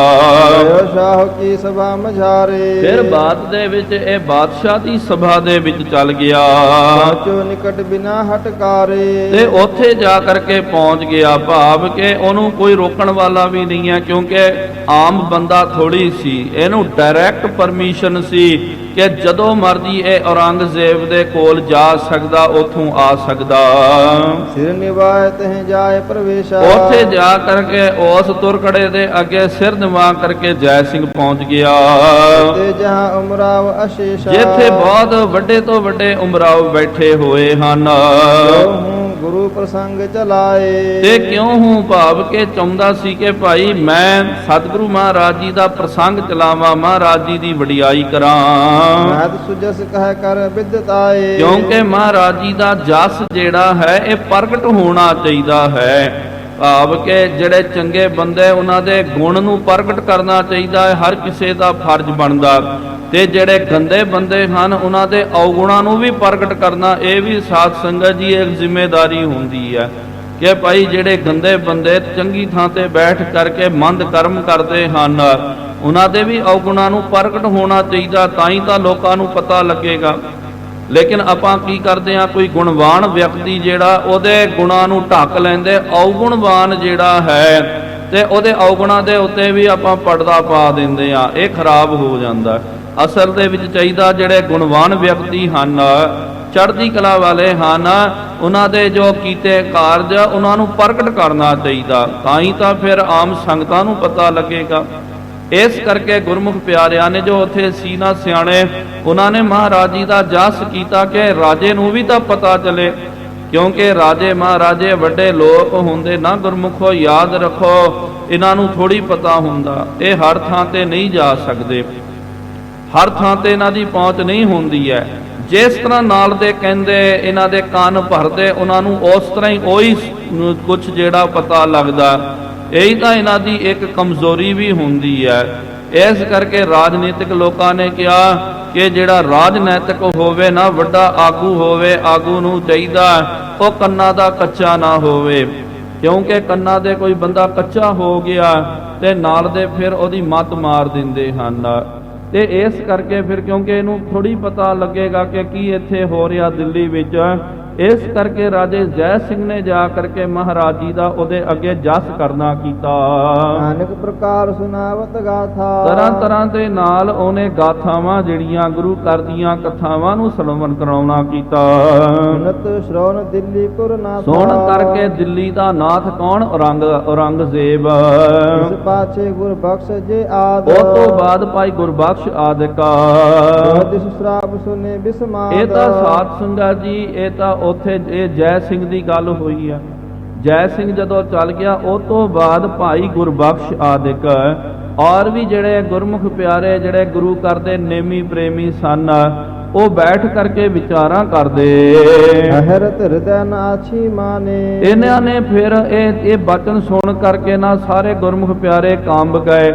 ਇਹਨਾਂ ਨੇ ਕਿਹਾ ਇਹ ਗੱਲ ਜਿਹੜੀ ਨਾ ਭਾਈ ਚੰਗੀ ਨਹੀਂ ਹੋਈ ਹੈ। ਚਲੋ ਇੱਥੋਂ ਤੱਕ ਠੀਕ ਹੈ ਕਿ ਰਾਮ ਰਾਏ ਨੇ ਈਰਖਾ ਕੀਤੀ, ਸਾਡਾ ਤਾਂ ਕੋਈ ਲੈਣਾ ਦੇਣਾ ਨਹੀਂ ਸੀ, ਮਹਾਰਾਜ ਨੂੰ ਦਿੱਲੀ ਵਿੱਚ ਬੁਲਾਇਆ, ਇਹ ਕੀਤਾ ਉਹ ਕੀਤਾ, ਲੇਕਿਨ ਇੱਥੋਂ ਤੱਕ ਤਾਂ ਆਪਾਂ ਜੜ ਸਕਦੇ ਹਾਂ, ਲੇਕਿਨ ਰਾਮ ਰਾਏ ਨੂੰ ਸ਼ਰਾਪ ਨਹੀਂ ਦੇਣਾ ਚਾਹੀਦਾ।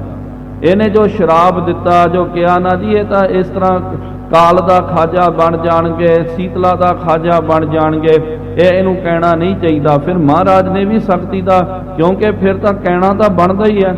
ਅਗਲਾ ਜੇ ਮਾਰੀ ਜਾਵੇ ਤੁਸੀਂ ਹੱਥ ਜੋੜੀ ਜਾਓ ਤੇ ਇਹਦੇ ਨਾਲ ਗੱਲ ਥੋੜੀ ਬਣਦੀ ਹੈ। ਸੋ ਸਤਿਗੁਰੂ ਮਹਾਰਾਜ ਜੀ ਨੇ ਵੀ ਫਿਰ ਸਰਬੱਤ ਦੇ ਭਲੇ ਦੇ ਲਈ ਪ੍ਰਤੀ ਉੱਤਰ ਦੇ ਦਿੱਤਾ ਕਿ ਇਹ ਬਹੁਤ ਸ਼ਰਾਬ ਦੇ ਰਿਹਾ ਨਾ, ਇਹ ਕਲਪਦਾ ਹੋਇਆ ਚੱਲ ਜਾਵੇਗਾ। ਲੇਕਿਨ ਜੋ ਮਰਜ਼ੀ ਹੋਵੇ ਇਹਦੇ ਨਾਲ ਗੁਰੂ ਘਰ ਦਾ ਬੜਾ ਨੁਕਸਾਨ ਹੋਵੇਗਾ।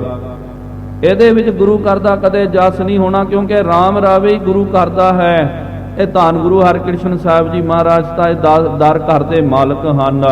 ਇਸ ਕਰਕੇ ਸਾਧ ਸੰਗਤ ਜੀ ਯਾਦ ਰੱਖੋ, ਜਦੋਂ ਆਪਸ ਦੇ ਵਿੱਚ ਫੁੱਟਾਂ ਪੈ ਜਾਂਦੀਆਂ, ਆਪਸ ਦੇ ਵਿੱਚ ਬੰਦੇ ਲੜਦੇ ਭਿੜਦੇ ਰਹਿੰਦੇ ਨਾ, ਉਹ ਕੌਮਾਂ ਕਦੇ ਵੀ ਤਰੱਕੀਆਂ ਨਹੀਂ ਕਰ ਸਕਦੀਆਂ, ਉਹ ਕਦੇ ਅੱਗੇ ਨਹੀਂ ਵੱਧ ਸਕਦੇ ਹਨ।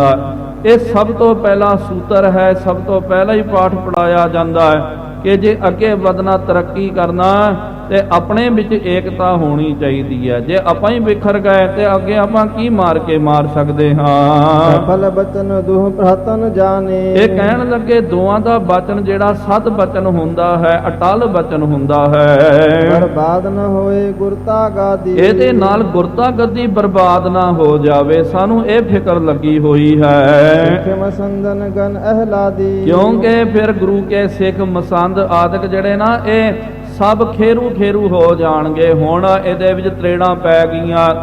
ਪਹਿਲੇ ਘੱਟ ਥੋੜੀ ਸੀ, ਪਹਿਲੇ ਧੀਰਮਲ ਸੀ, ਪ੍ਰਥੀਆ ਸੀ, ਉਹਨਾਂ ਨੇ ਵੀ ਆਪਣੀ ਆਪਣੀ ਸੰਗਤ ਨੂੰ ਤੋੜਨਾ ਕੀਤਾ। ਹੁਣ ਰਾਮ ਰਾਏ ਵੀ ਆ ਗਿਆ। ਹੁਣ ਇਹ ਤੋਂ ਵੱਡੀ ਪਾੜ ਕੋਈ ਵੀ ਨਹੀਂ ਹੋ ਸਕਦੀ ਹੈ। ਬਹੁਤ ਵੱਡੀ ਪਾੜ ਪੈ ਚੁੱਕੀ ਸੀ ਗੁਰੂ ਘਰ ਦੇ ਵਿੱਚ। ਗੁਰਮੁਖੋ ਯਾਦ ਰੱਖੋ, ਜਿਹੜੇ ਰੋਜ਼ ਦੇ ਨੇਮੀ ਪ੍ਰੇਮੀ ਹਨ, ਇਤਿਹਾਸ ਦੀ ਕਥਾ ਨੂੰ ਸਰਵਣ ਕਰਦੇ ਆਪ ਨੂੰ ਪਤਾ ਹੋਵੇਗਾ। ਧੰਨ ਗੁਰੂ ਹਰਿਰਾਏ ਸਾਹਿਬ ਜੀ ਮਹਾਰਾਜ ਇੱਕ ਦਿਨ ਬਹੁਤ ਗੰਭੀਰਤਾ ਦੇ ਵਿੱਚ ਆਏ ਤੇ ਕੀਰਤਪੁਰ ਸਾਹਿਬ ਜੀ ਤੋਂ ਅੱਗੇ ਇੱਕ ਪਹਾੜੀ ਸੀ ਨਾ, ਉਹ ਪਹਾੜੀ ਦੇ ਉੱਤੇ ਚੜ ਗਏ ਤੇ ਉਹ ਪਹਾੜੀ ਸਾਰੀ ਪਥਰੀਲੀ ਪਹਾੜੀ ਸੀ। ਪੂਰਾ ਮਤਲਬ ਉੱਥੇ ਕੋਈ ਹਰਿਆਲੀ, ਕੋਈ ਸੌਂਦਰਯਤਾ ਆਦਿਕ ਨਹੀਂ ਸੀ। ਉੱਥੇ ਪਹਾੜੀ ਤੇ ਚੜ ਕੇ ਐਨ ਟੀਸੀ ਤੇ ਚੜ ਕਰਕੇ ਮਹਾਰਾਜ ਬਹੁਤ ਗੰਭੀਰ ਮੁਦਰਾ ਦੇ ਵਿੱਚ ਆ ਗਏ ਸਨ। ਅੱਖਾਂ ਨੂੰ ਟਕਟਕੀ ਲਾ ਕਰਕੇ ਤੱਕ ਰਹੇ ਸੀ। ਤੇ ਇਹ ਗੱਲ ਯਾਦ ਰੱਖੋ, ਜਦੋਂ ਬੰਦਾ ਬਹੁਤ ਪਰੇਸ਼ਾਨ ਹੁੰਦਾ ਉਸ ਵੇਲੇ ਵੀ ਪਲਕਾਂ ਨਹੀਂ ਝਪਕਦੀਆਂ, ਤੇ ਜਦੋਂ ਆਪਾਂ ਬੜੇ ਆਨੰਦਿਤ ਹੁੰਦੇ ਆ, ਰਸ ਦੇ ਵਿੱਚ ਹੁੰਦੇ ਆ, ਉਸ ਵੇਲੇ ਵੀ ਸਾਧ ਸੰਗਤ ਜੀ ਪਲਕਾਂ ਨਹੀਂ ਜੁੜਦੀਆਂ। ਇਸ ਤਰ੍ਹਾਂ ਜਦੋਂ ਮਹਾਰਾਜ ਜੀ ਖੜੋਤੇ ਹੋਏ, ਸਿੱਖਾਂ ਨੂੰ ਲੱਗਿਆ ਕਿ ਮਹਾਰਾਜ ਜੀ ਪ੍ਰਕਿਰਤੀ ਦਾ, ਸੌਂਦਰਯਤਾ ਦਾ ਕੋਈ ਆਨੰਦ ਲੈ ਰਹੇ ਹੋਣਗੇ। ਅੱਗੇ ਕੀ ਤੱਕਦੇ ਕਿ ਪੂਰਾ ਉਜਾੜ ਹੀ ਉਜਾੜ ਹੈ, ਬੀਆਬਾਨ ਹੈ, ਪਥਰੀਲੀ ਜਗ੍ਹਾ ਹੈ, ਕੋਈ ਦਰਖਤ ਆਦਿਕ, ਕੋਈ ਪੇੜ ਪੌਦਾ ਵੀ ਨਹੀਂ ਹੈ। ਫਿਰ ਵੀ ਮਹਾਰਾਜ ਗੰਭੀਰ ਮੁਦਰਾ ਦੇ ਵਿੱਚ ਹਨ। ਤੇ ਪੁੱਛਿਆ, ਬੇਨਤੀ ਕੀਤੀ, ਮਹਾਰਾਜ ਕੀ ਕਾਰਨ ਹੈ, ਅੱਜ ਬੜੇ ਗੰਭੀਰ ਹੋ ਗਏ। ਮਹਾਰਾਜ ਨੇ ਕਿਹਾ, ਫਿਰ ਬਚਨ ਕੀਤਾ ਕਿ ਸਿੱਖੋ, ਸਿੱਖੀ ਦਾ ਜਹਾਜ਼ ਜਿਹੜਾ ਜਿਹਨੂੰ ਗੁਰੂ ਨਾਨਕ ਦੇਵ ਜੀ ਮਹਾਰਾਜ ਜੀ ਨੇ ਤਿਆਰ ਕਰਨਾ ਕੀਤਾ, ਅੱਜ ਅਸੀਂ ਵੇਖਿਆ ਇਹ ਸਿੱਖੀ ਦਾ ਜਹਾਜ਼ ਟੁੱਟ ਗਿਆ। ਇਹ ਸਿੱਖੀ ਦਾ ਜਹਾਜ਼ ਖੇਰੂ ਮਝਦਾਰ ਦੇ ਵਿੱਚ ਫਸ ਗਿਆ। ਤੇ ਉਸ ਵੇਲੇ ਸੁਣ ਕਰਕੇ ਸਾਰੇ ਦੰਗ ਹੋ ਗਏ। ਮਹਾਰਾਜ ਇਹ ਕੀ ਆਪ ਜੀ ਕਹਿ ਰਹੇ ਹੋ? ਇਹਦਾ ਮਤਲਬ ਹੁਣ ਸਿੱਖੀ ਖਤਮ ਹੋ ਜਾਵੇਗੀ, ਸਿੱਖ ਖਤਮ ਹੋ ਜਾਣਗੇ, ਸਿੱਖਾਂ ਦਾ ਨਾਮੋ ਨਿਸ਼ਾਨ ਮਿਟ ਜਾਵੇਗਾ, ਸਾਰੇ ਡੁੱਬ ਜਾਣਗੇ, ਕਿ ਸਭ ਬਰਬਾਦ ਖਤਮ ਹੋ ਜਾਵੇਗਾ। ਮਹਾਰਾਜ ਨੇ ਕਿਹਾ, ਨਹੀਂ ਭਾਈ, ਇਹ ਵੀ ਗੱਲ ਯਾਦ ਰੱਖਣੀ ਚਾਹੀਦੀ ਹੈ, ਵਿਪਤਾ ਤਾਂ ਚੱਲਦੀ ਰਹਿੰਦੀ ਹੈ। ਜਿਸ ਤਰ੍ਹਾਂ ਬੰਦਿਆਂ ਦੇ ਉੱਤੇ, ਪਰਿਵਾਰਾਂ ਦੇ ਉੱਤੇ ਵਿਪਤਾਵਾਂ ਆਉਂਦੀਆਂ ਹੀ ਰਹਿੰਦੀਆਂ, ਇਸ ਤਰ੍ਹਾਂ ਹੀ ਸਾਧ ਸੰਗਤ ਜੀ ਯਾਦ ਰੱਖੋ, ਜਿਹੜੇ ਕੌਮ ਹੁੰਦੇ ਹਨ, ਕੌਮੀ ਲੈਵਲ ਦੇ ਉੱਤੇ, ਕੌਮੀ ਪੱਧਰ ਦੇ ਉੱਤੇ ਵੀ ਬਹੁਤ ਸਾਰੀਆਂ ਵਿਪਤਾਵਾਂ ਆਉਂਦੀਆਂ। ਲੇਕਿਨ ਜਿਹੜੇ ਚੜ੍ਹਦੀ ਕਲਾ ਦੇ ਵਿੱਚ ਹੁੰਦੇ ਹਨ, ਉਹ ਜਿਸ ਤਰ੍ਹਾਂ ਸੋਨਾ ਜਿਹੜਾ ਹੈ ਅੱਗ ਦੇ ਵਿੱਚ ਪਾ ਤੇ ਉਹ ਕੁੰਦਨ ਬਣ ਕਰਕੇ ਔਰ ਪਵਿੱਤਰ ਬਣ ਕਰਕੇ ਅੱਗੇ ਨਿਕਲ ਜਾਂਦਾ, ਉਹਦੀ ਕੀਮਤ ਔਰ ਵੱਧ ਜਾਂਦੀ ਹੈ। ਇਸ ਤਰ੍ਹਾਂ ਕਈ ਤਾਂ ਸੜ ਕੇ ਸਵਾਹ ਹੋ ਜਾਂਦੇ, ਵਿਪਤਾ ਨੂੰ ਝੱਲ ਨਹੀਂ ਸਕਦੇ, ਹਸਤੀ ਉਹਨਾਂ ਦੀ ਮਿਟ ਜਾਂਦੀ ਹੈ। ਲੇਕਿਨ ਕਈ ਉਸ ਵਿਪਤਾ ਦੇ ਵਿੱਚੋਂ ਬੜੇ ਨਿਖਰ ਕੇ ਪ੍ਰਗਟ ਹੁੰਦੇ ਹਨ। ਮਹਾਰਾਜ ਨੇ ਕਿਹਾ, ਅੱਜ ਤਾਂ ਇਹ ਸਿੱਖੀ ਦਾ ਜਹਾਜ਼ ਬੇੜਾ ਟੁੱਟ ਗਿਆ, ਲੇਕਿਨ ਇਹ ਜ਼ਿਆਦਾ ਸਮਾਂ ਨਹੀਂ ਰਹੇਗਾ, 15, 20, 25 ਸਾਲ ਇਸ ਤਰ੍ਹਾਂ ਹੀ ਚੱਲੇਗਾ। ਉਸ ਤੋਂ ਬਾਅਦ 10ਵਾਂ ਜਾਮਾ ਜਦੋਂ ਅਸੀਂ ਧਾਰਨ ਕਰਾਂਗੇ, ਗੁਰੂ ਗੋਬਿੰਦ ਸਿੰਘ ਮਹਾਰਾਜ ਜੀ ਦੇ ਰੂਪ ਦੇ ਵਿੱਚ ਆਵਾਂਗੇ, ਡੰਡਾ ਖੜਕਾਵਾਂਗੇ, ਦੇਗ ਔਰ ਤੇਗ ਦੇ ਧਨੀ ਬਣ ਕਰਕੇ, ਫਿਰ ਦੇਖੋ ਇਹ ਸਾਰੇ ਜਿਹੜੇ ਹਨ ਦੁਸ਼ਟ ਪਾਪੀ, ਇਹਨਾਂ ਦਾ ਮੂੰਹ ਬੰਦ ਹੋ ਜਾਵੇਗਾ, ਇਹ ਭੱਜ ਜਾਣਗੇ, ਡਰ ਜਾਣਗੇ। ਫਿਰ ਸਿੱਖੀ ਦਾ ਜਹਾਜ਼ ਜਿਹੜਾ 10ਵੇਂ ਜਾਮੇ ਦੇ ਵਿੱਚ ਫਿਰ ਅਸਾਂ ਨੇ ਇੱਕ ਰੂਪ ਦੇ ਵਿੱਚ ਇਹਨੂੰ ਬੰਨ੍ਹ ਦੇਣਾ। ਸਾਰੇ ਜਿਹੜੇ ਅੱਜ ਇਹ ਕੁੱਤੇ ਭੌਂਕ ਰਹੇ ਹਨ, ਉਹਨਾਂ ਸਾਰਿਆਂ ਨੇ ਦੁਬਕ ਜਾਣਾ, ਸਾਰਿਆਂ ਨੇ ਭੱਜ ਜਾਣਾ। ਉਹ ਬਚਨ ਸਾਧ ਸੰਗਤ ਜੀ ਹੁਣ ਸੱਚਾ ਹੋ ਰਿਹਾ। 7ਵੇਂ ਪਾਤਸ਼ਾਹ ਜੀ ਮਹਾਰਾਜ ਜੀ ਦੇ ਵੇਲੇ ਹੀ ਦੇਖੋ, ਇਸ ਤਰ੍ਹਾਂ ਇਹ ਸਭ ਕੁਝ ਚੱਲ ਰਿਹਾ ਸੀ। ਰਾਮ ਰਾਏ ਬਰਖਲਾਫ ਹੋ ਗਿਆ। ਹੁਣ ਸਿੱਖਾਂ ਨੇ ਵੀ ਵਿਚਾਰ ਕੀਤੀ ਕਿ ਭਾਈ ਇਹ ਤਾਂ ਬਹੁਤ ਮਾੜੀ ਗੱਲ ਹੋਈ ਹੈ। ਅਸਰੀ ਬਾਤ ਸਭਨ ਮਹਿ ਹੋਈ। ਸਾਰਿਆਂ ਦੇ ਵਿੱਚ ਇਹ ਗੱਲ ਫੈਲ ਗਈ ਤੇ ਸਾਰੇ ਬੜੇ ਚਿੰਤਤ ਹਨ ਕਿ ਇਹ ਨਹੀਂ ਹੋਣਾ ਚਾਹੀਦਾ ਜੋ ਅੱਜ ਭਾਣਾ ਵਰਤਿਆ ਹੈ। ਨਮੋ ਕਰਹਿ ਗਮਨੇ ਸਭ ਕੋਈ। ਫਿਰ ਵੀ ਮਹਾਰਾਜ ਜੀ ਦੇ ਅੱਗੇ ਨਮਸਕਾਰਾਂ ਕਰਕੇ ਸਾਰੇ ਜਾ ਰਹੇ ਹਨ। ਹੋ ਜਾਣਹਿ ਕੈਸੇ ਹੋਏ ਜਾਏ। ਹੁਣ ਸਾਰੇ ਵਿਚਾਰਾਂ ਕਰਦੇ ਕਿ ਭਾਈ ਅੱਗੇ ਪਤਾ ਨਹੀਂ ਕਿਸ ਤਰ੍ਹਾਂ ਦਾ ਭਾਣਾ ਵਰਤੇਗਾ, ਕੀ ਹੋਵੇਗਾ ਕਰਕੇ। ਭਰਾਤ ਪਰਸਪਰ ਬਾਦ ਉਠਾਏ। ਕਿਉਂਕਿ ਇਹ ਦੋਵੇਂ ਭਰਾ ਆਪਸ ਦੇ ਵਿੱਚ ਇੱਕ ਦੂਜੇ ਦੇ ਵੈਰੀ ਬਣ ਗਏ। ਕਿਉਂਕਿ ਇੱਥੇ ਯਾਦ ਰੱਖੋ ਸਤਿਗੁਰੂ ਮਹਾਰਾਜ ਜੀ ਦਾ ਤਾਂ ਇਹਦੇ ਵਿੱਚ ਕੋਈ ਹੱਥ ਹੀ ਨਹੀਂ ਹੈ। ਇਹ ਸਾਰੀ ਵੈਰਪੁਣਾ ਜਿਹੜਾ ਹੈ, ਸਾਰਾ ਜਿਹੜਾ ਹੈ ਈਰਖਾ ਦਵੈਖ ਦਾ ਰਾਮ ਰਾਏ ਨੇ ਇੱਕ ਅੱਗ ਉਹਨੇ ਲਾਈ ਹੋਈ ਹੈ। ਸ੍ਰੀ ਹਰਿ ਕ੍ਰਿਸ਼ਨ ਸਤਿਗੁਰੂ ਪੂਰੇ। ਫਿਰ ਵੀ ਧੰਨ ਸ੍ਰੀ ਗੁਰੂ ਹਰਿਕ੍ਰਿਸ਼ਨ ਸਾਹਿਬ ਜੀ ਮਹਾਰਾਜ ਜੀ ਪੂਰੇ ਸਤਿਗੁਰੂ ਜੀ ਜੋ ਹਨ, ਜਿਨਕੇ ਚਲਤ ਅਨੇਕ ਗੁਣ ਰੂਰੇ। ਜਿਨ੍ਹਾਂ ਦੇ ਅਨੇਕਾਨ ਅਨੇਕ ਚਰਿੱਤਰ ਹਨ, ਗੁਣ ਬੜੇ ਰੂਰੇ ਹਨ। ਦੋਹਰਾ ਸਭ ਕੇ ਕਹੇ ਇਕਾਂਤ ਪੁਨ ਸਹਿਜ ਸਮਾਦ ਸੁਹਾਏ। ਇਸ ਤਰ੍ਹਾਂ ਇਹ ਬਚਨ ਕਰਕੇ ਸਤਿਗੁਰੂ ਮਹਾਰਾਜ ਇਕਾਂਤ ਦੇ ਵਿੱਚ ਚੱਲ ਗਏ, ਸਹਿਜ ਸਮਾਧੀ ਦੇ ਵਿੱਚ ਬੈਠ ਗਏ। ਕਵੀ ਸੰਤੋਖ ਸਿੰਘ ਬੰਦਨਾ ਸਤਿਗੁਰ ਕੇ ਜਗ ਪਾਏ। ਕਵੀ ਰਾਜ ਕਵੀ ਭਾਈ ਸੰਤੋਖ ਸਿੰਘ ਸਾਹਿਬ ਜੀ ਉਚਾਰਨ ਕਰਦੇ, ਐਸੇ ਗੁਰ ਕੋ ਬਲ ਬਲ ਜਾਈਐ ਆਪ ਮੁਕਤ ਮੋਹਿ ਧਾਰੈ। ਇਹੋ ਜਿਹੇ ਸਤਿਗੁਰੂ ਧੰਨ ਗੁਰੂ ਹਰਿਕ੍ਰਿਸ਼ਨ ਸਾਹਿਬ ਜੀ ਤੋਂ ਮੈਂ ਵਾਰੇ ਜਾਵਾਂ, ਮੈਂ ਬਲਹਾਰੇ ਜਾਵਾਂ। ਸ੍ਰੀ ਗੁਰੂ ਪ੍ਰਤਾਪ ਸੂਰਜ ਗ੍ਰੰਥੇ ਦਸਮ ਰਾਸੇ ਸ੍ਰੀ ਹਰਿਕ੍ਰਿਸ਼ਨ ਪ੍ਰਸੰਗ ਵਰਣਨ ਨਾਮ 42ਵਾਂ ਅੰਸੂ। ਇੱਥੇ ਸਾਧ ਸੰਗਤ ਜੀ ਇਹ 45ਵਾਂ ਅਧਿਆਇ ਸਮਾਪਤ ਹੋਇਆ। ਅਗਲੀ ਕਥਾ ਅਗਲਾ ਅਧਿਆਇ ਆਪਾਂ ਸਰਵਣ ਕਰਨਾ ਕਰੀਏ। ਦੋਹਰਾ ਸ਼ਾਵ ਸਭਾ ਮੈਂ ਸੁਜਸ ਸੁਨ ਸ੍ਰੀ ਹਰਿਕ੍ਰਿਸ਼ਨ ਵਿਸਾਰ। ਇਸ ਤਰ੍ਹਾਂ ਇਹ ਤਾਂ ਗੁਰੂ ਘਰ ਦੀ ਗੱਲ ਹੋਈ ਹੈ। ਹੁਣ ਰਾਜੇ ਜੈ ਸਿੰਘ ਨੇ ਜਾ ਕਰਕੇ ਔਰ ਵੀ ਜਿਹੜੇ ਨੇਮੀ ਪ੍ਰੇਮੀ ਸਨ ਉਹਨਾਂ ਨੇ ਬਾਦਸ਼ਾਹ ਦੀ ਸਭਾ ਦੇ ਵਿੱਚ ਮਹਾਰਾਜ ਜੀ ਦਾ ਜਦੋਂ ਸੁਜਸ ਕੀਤਾ। ਮਾਤ ਸਾਹਿਬ ਤਹਨੀ ਦਰਸ਼ਨ ਤੇ ਦੁਖ ਟਾਲ। ਜਦੋਂ ਉਥੇ ਬਾਦਸ਼ਾਹ ਦੀ ਸਭਾ ਦੇ ਵਿੱਚ ਪਤਾ ਚੱਲਿਆ ਕਿ ਸਤਿਗੁਰੂ ਮਹਾਰਾਜ ਕਰਾਮਾਤੀ ਹਨ, ਕਰਾਮਾਤ ਦੇ ਧਨੀ ਹਨ, ਦਰਸ਼ਨ ਤੇ ਦੁੱਖ ਟਾਲ। ਜਿਹੜਾ ਵੀ ਮਹਾਰਾਜ ਜੀ ਦੇ ਦਰਸ਼ਨ ਕਰਦਾ ਉਹਦੇ ਸਾਰੇ ਦੁੱਖ ਜਿਹੜੇ ਹਨ ਟਲ ਜਾਂਦੇ ਹਨ। ਉਹ ਬਚਨ ਆਪਾਂ ਵੀ ਉਚਾਰਨ ਕਰੀਏ। ਸ਼੍ਰੀ ਹਰਿ ਕ੍ਰਿਸ਼ਨ ਧਿਆਈਐ ਜਿਸ ਡਿਠੇ ਸਭ ਦੁਖ ਜਾਏ।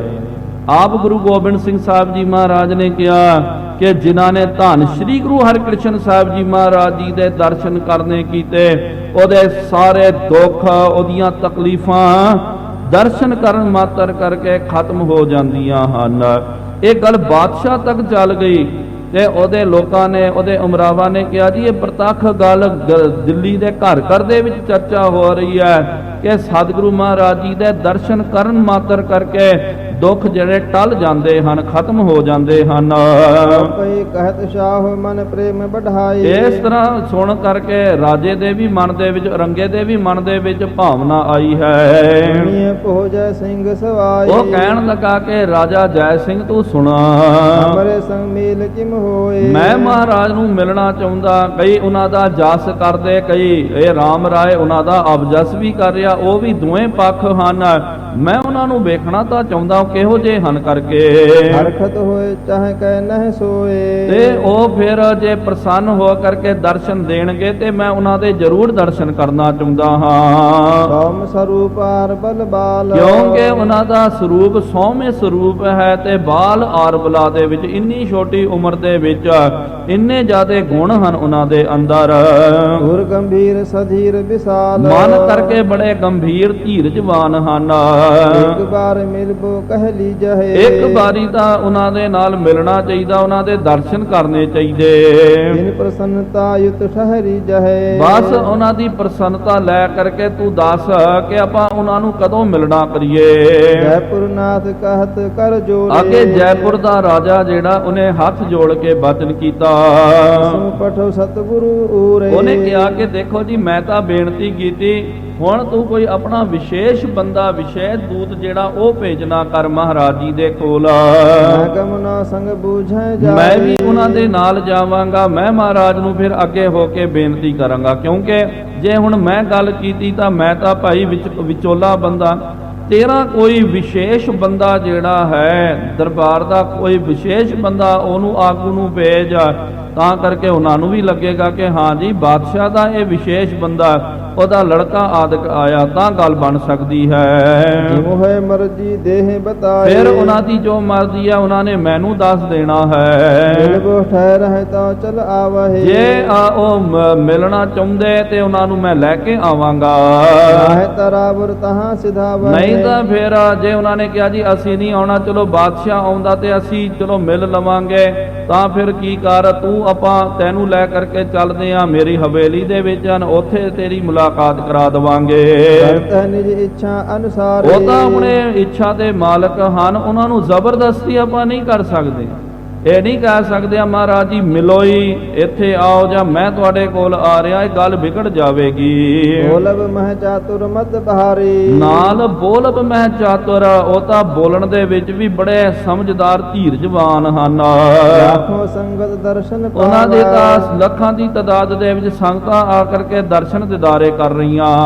ਕੋਸ ਹਜ਼ਾਰਨ ਤੇ ਚਲ ਆਵੈ, ਹੁਣ ਦਿੱਲੀ ਦੇ ਵਿੱਚ ਕਈ ਹਜ਼ਾਰਾਂ ਕੋਸਾਂ ਤੋਂ ਸੰਗਤਾਂ ਆ ਰਹੀਆਂ। ਜਦੋਂ ਪਤਾ ਚੱਲਿਆ ਕਿ ਗੁਰੂ ਹਰਿਕ੍ਰਿਸ਼ਨ ਸਾਹਿਬ ਜੀ ਇੱਥੇ ਆਏ ਤੇ ਆਸ-ਪਾਸ ਦੇ ਇਲਾਕਾ ਨਿਵਾਸੀ ਉਹ ਵਹੀਰਾਂ ਘੱਤ ਕੇ ਦਿੱਲੀ ਦੇ ਵਿੱਚ ਪਹੁੰਚ ਰਹੇ ਹਨ।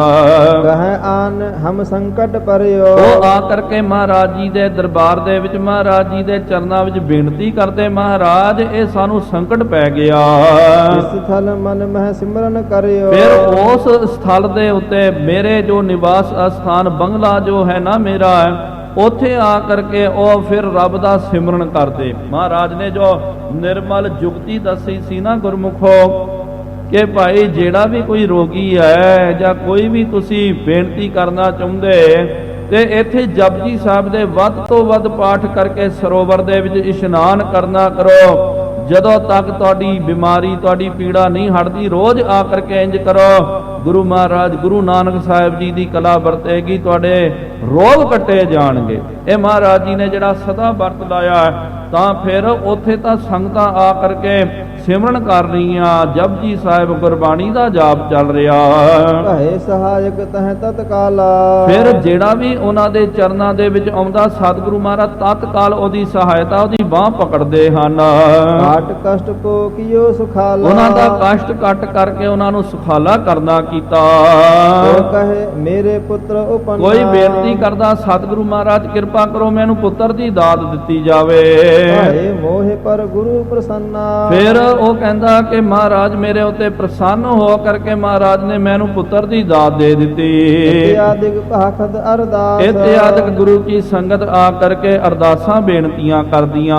ਅੰਤਰਜਾਮੀ ਪੂਰਹਿ ਆਸ, ਅੰਤਰਜਾਮੀ ਸਤਿਗੁਰੂ ਮਹਾਰਾਜ ਉਹਨਾਂ ਦੀ ਆਸ ਨੂੰ ਪੂਰੀ ਕਰਦੇ ਹਨ। ਵਿਦੇਸ਼ਨ ਮਹਿਮਾ ਪਹਾਰੀ, ਇਸ ਤਰ੍ਹਾਂ ਦੇਸ਼ਾਂ ਵਿਦੇਸ਼ਾਂ ਦੇ ਵਿੱਚ ਮਹਾਰਾਜ ਜੀ ਦੀ ਮਹਿਮਾ ਪਸਰ ਰਹੀ ਹੈ। ਬਹੁਤ ਸੁਨੀ ਅਰ ਨੈਣ ਨਿਹਾਰੀ, ਬਹੁਤ ਸੁਣੀ, ਮੈਂ ਤਾਂ ਕੰਨਾਂ ਦੇ ਨਾਲ ਸੁਣਨਾ ਕੀਤਾ ਤੇ ਸਤਿਗੁਰਾਂ ਦਾ ਜਸ ਅੱਖਾਂ ਦੇ ਨਾਲ ਵੇਖਿਆ। ਹੁਣ ਗੁਰਮੁਖੋ ਯਾਦ ਰੱਖੋ ਕਿ ਜਸ ਜਿਹੜਾ ਕੰਨਾਂ ਦੇ ਨਾਲ ਸੁਣੀਦਾ, ਅੱਖਾਂ ਦੇ ਨਾਲ ਜਸ ਕਿਸ ਤਰ੍ਹਾਂ ਆਪਾਂ ਵੇਖ ਸਕਦੇ ਹਾਂ। ਇਹ ਗੱਲ ਆਵੇਗੀ ਮਨ ਵਿੱਚ, ਇਹ ਕਿੰਤੂ ਪਰੰਤੂ ਦਾ ਇੱਕ ਪ੍ਰਸ਼ਨ ਹੈ ਕਿ ਭਾਈ ਅੱਖਾਂ ਦੇ ਨਾਲ ਜਸ ਕਿਸ ਤਰ੍ਹਾਂ ਆਪਾਂ ਵੇਖ ਸਕਦੇ ਹਾਂ। ਯਾਦ ਰੱਖੋ ਜਿਨ੍ਹਾਂ ਦੇ ਦਰ ਕਰਦੇ ਵਹੀਰਾਂ ਘੱਤ ਕੇ ਲੋਕੀ ਪਹੁੰਚਦੇ ਹਨ, ਜਿੱਥੇ ਦਰਸ਼ਨ ਕਰਨ ਦੀ ਵਾਰੀ ਨਹੀਂ ਲੱਗਦੀ ਹੈ, ਕਈ ਘੰਟੇ ਲੱਗ ਜਾਂਦੇ ਹਨ। ਪ੍ਰਤੱਖ ਜਿਹੜਾ ਰੋਂਦਾ ਚੀਕਦਾ ਬਿਰਲਾਪ ਕਰਦਾ ਆਉਂਦਾ ਤੇ ਰੋਵਤ ਜਾਏ ਸੋ ਹੱਸੈ, ਰੋਂਦਾ ਆਉਂਦਾ ਹੈ ਤੇ ਲੇਕਿਨ ਇਹ ਦਰ ਘਰ ਤੋਂ ਜਦੋਂ ਹੱਸਦਾ ਹੋਇਆ ਜਾਂਦਾ, ਇਹ ਅੱਖਾਂ ਦੇ ਨਾਲ ਜਦੋਂ, ਇਹ ਵੀ ਤਾਂ ਜਸ ਹੀ ਹੈ ਨਾ, ਇਹ ਜਸ ਨੂੰ ਕੰਨਾਂ ਦੇ ਨਾਲ ਨਹੀਂ ਅੱਖਾਂ ਦੇ ਨਾਲ ਵੇਖੀਦਾ ਹੈ।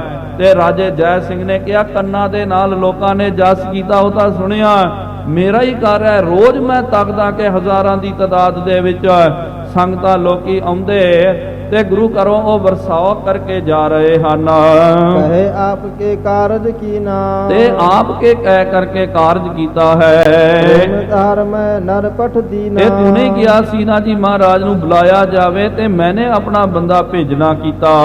ਅਨੇਕ ਉਪਾਇਨ ਬਿਨਾ ਸਮੇਤ, ਉੱਥੇ ਬੇਨਤੀਆਂ ਕੀਤੀਆਂ ਗਈਆਂ, ਤਰ੍ਹਾਂ ਦੀਆਂ ਭੇਟਾਵਾਂ ਚੜਾਈਆਂ ਗਈਆਂ।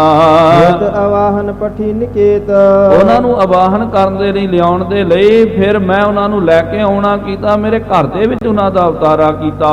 ਮੋਹਿ ਦੂਤ ਕਰ ਅਨਕ ਉਪਾਏ, ਮੇਰੇ ਜਿਹੜੇ ਦੂਤ ਨੇ ਤਰ੍ਹਾਂ ਤਰ੍ਹਾਂ ਦੇ ਨਾਲ ਯਤਨ ਉਪਾਅ ਕਰਕੇ ਉਹਨਾਂ ਨੂੰ ਲਿਆਉਣਾ ਕੀਤਾ ਹੈ। ਆਨੇਪੁਰ ਮਹਿਤ ਅਧਿਕਾਏ, ਤੇ ਬਹੁਤ ਪ੍ਰੇਮ ਦੇ ਨਾਲ ਉਹਨਾਂ ਨੂੰ ਦਿੱਲੀ ਨਗਰ ਦੇ ਵਿੱਚ, ਇਹ ਪੁਰ ਦੇ ਵਿੱਚ ਲਿਆਉਣਾ ਕੀਤਾ। ਕਹਿਤ ਸ਼ਾਹੋ ਕਹੋ ਕਿਸਾ ਪਠਾਵਾ। ਹੁਣ ਬਾਦਸ਼ਾਹ ਕਹਿਣ ਲੱਗਾ, ਜੈ ਸਿੰਘਾ ਤੇਰੀ ਤਾਂ ਗੱਲ ਠੀਕ ਹੈ, ਤੇਰਾ ਤੂਨੇ ਤਾਂ ਕੰਮ ਕਰ ਲਿਆ ਨਾ, ਕਿਉਂਕਿ ਜੈ ਸਿੰਘ ਨੇ ਆਪਣਾ ਦੂਤ ਭੇਜ ਕੇ ਬੇਨਤੀਆਂ ਅਰਜ਼ੋਈਆਂ ਕਰਕੇ ਦਿੱਲੀ ਵਿੱਚ ਲਿਆਉਣਾ ਕੀਤਾ, ਤੇ ਇਹਨੇ ਇਕਰਾਰ ਕੀਤਾ ਸੀ ਕਿ ਮਹਾਰਾਜ ਜ਼ਬਰਦਸਤੀ ਨਹੀਂ ਕੀਤੀ ਜਾਵੇਗੀ। ਤੇ ਮਹਾਰਾਜ ਨੇ ਪਹਿਲਾਂ ਹੀ ਕਹਿ ਦਿੱਤਾ ਸੀ ਕਿ ਨਹਿ ਮਲੇਸ਼ ਕੋ ਦਰਸ਼ਨ ਦੇ ਹੈ, ਅਸੀਂ ਦਰਸ਼ਨ ਹੀ ਨਹੀਂ ਦੇਣਾ, ਜਾਣ ਦਾ ਕੀ ਫਾਇਦਾ। ਉਹਨਾਂ ਨੇ ਕਿਹਾ, ਰਾਜੇ ਦਾ ਜਿਹੜਾ ਦੂਤ ਉਹ ਕਹਿਣ ਲੱਗਾ, ਮਹਾਰਾਜ ਆਪ ਜੀ ਇਹ ਰਾਜਨੀਤੀ ਨੂੰ ਸਮਝਣਾ ਕਰੋ, ਇਹ ਲੋਕੀ ਨਾ ਨੀਤੀ ਦੇ ਵਿੱਚ ਲੈ ਕਰਕੇ ਤੁਹਾਨੂੰ ਫਸਾਉਣਾ ਚਾਹੁੰਦੇ ਹਨ।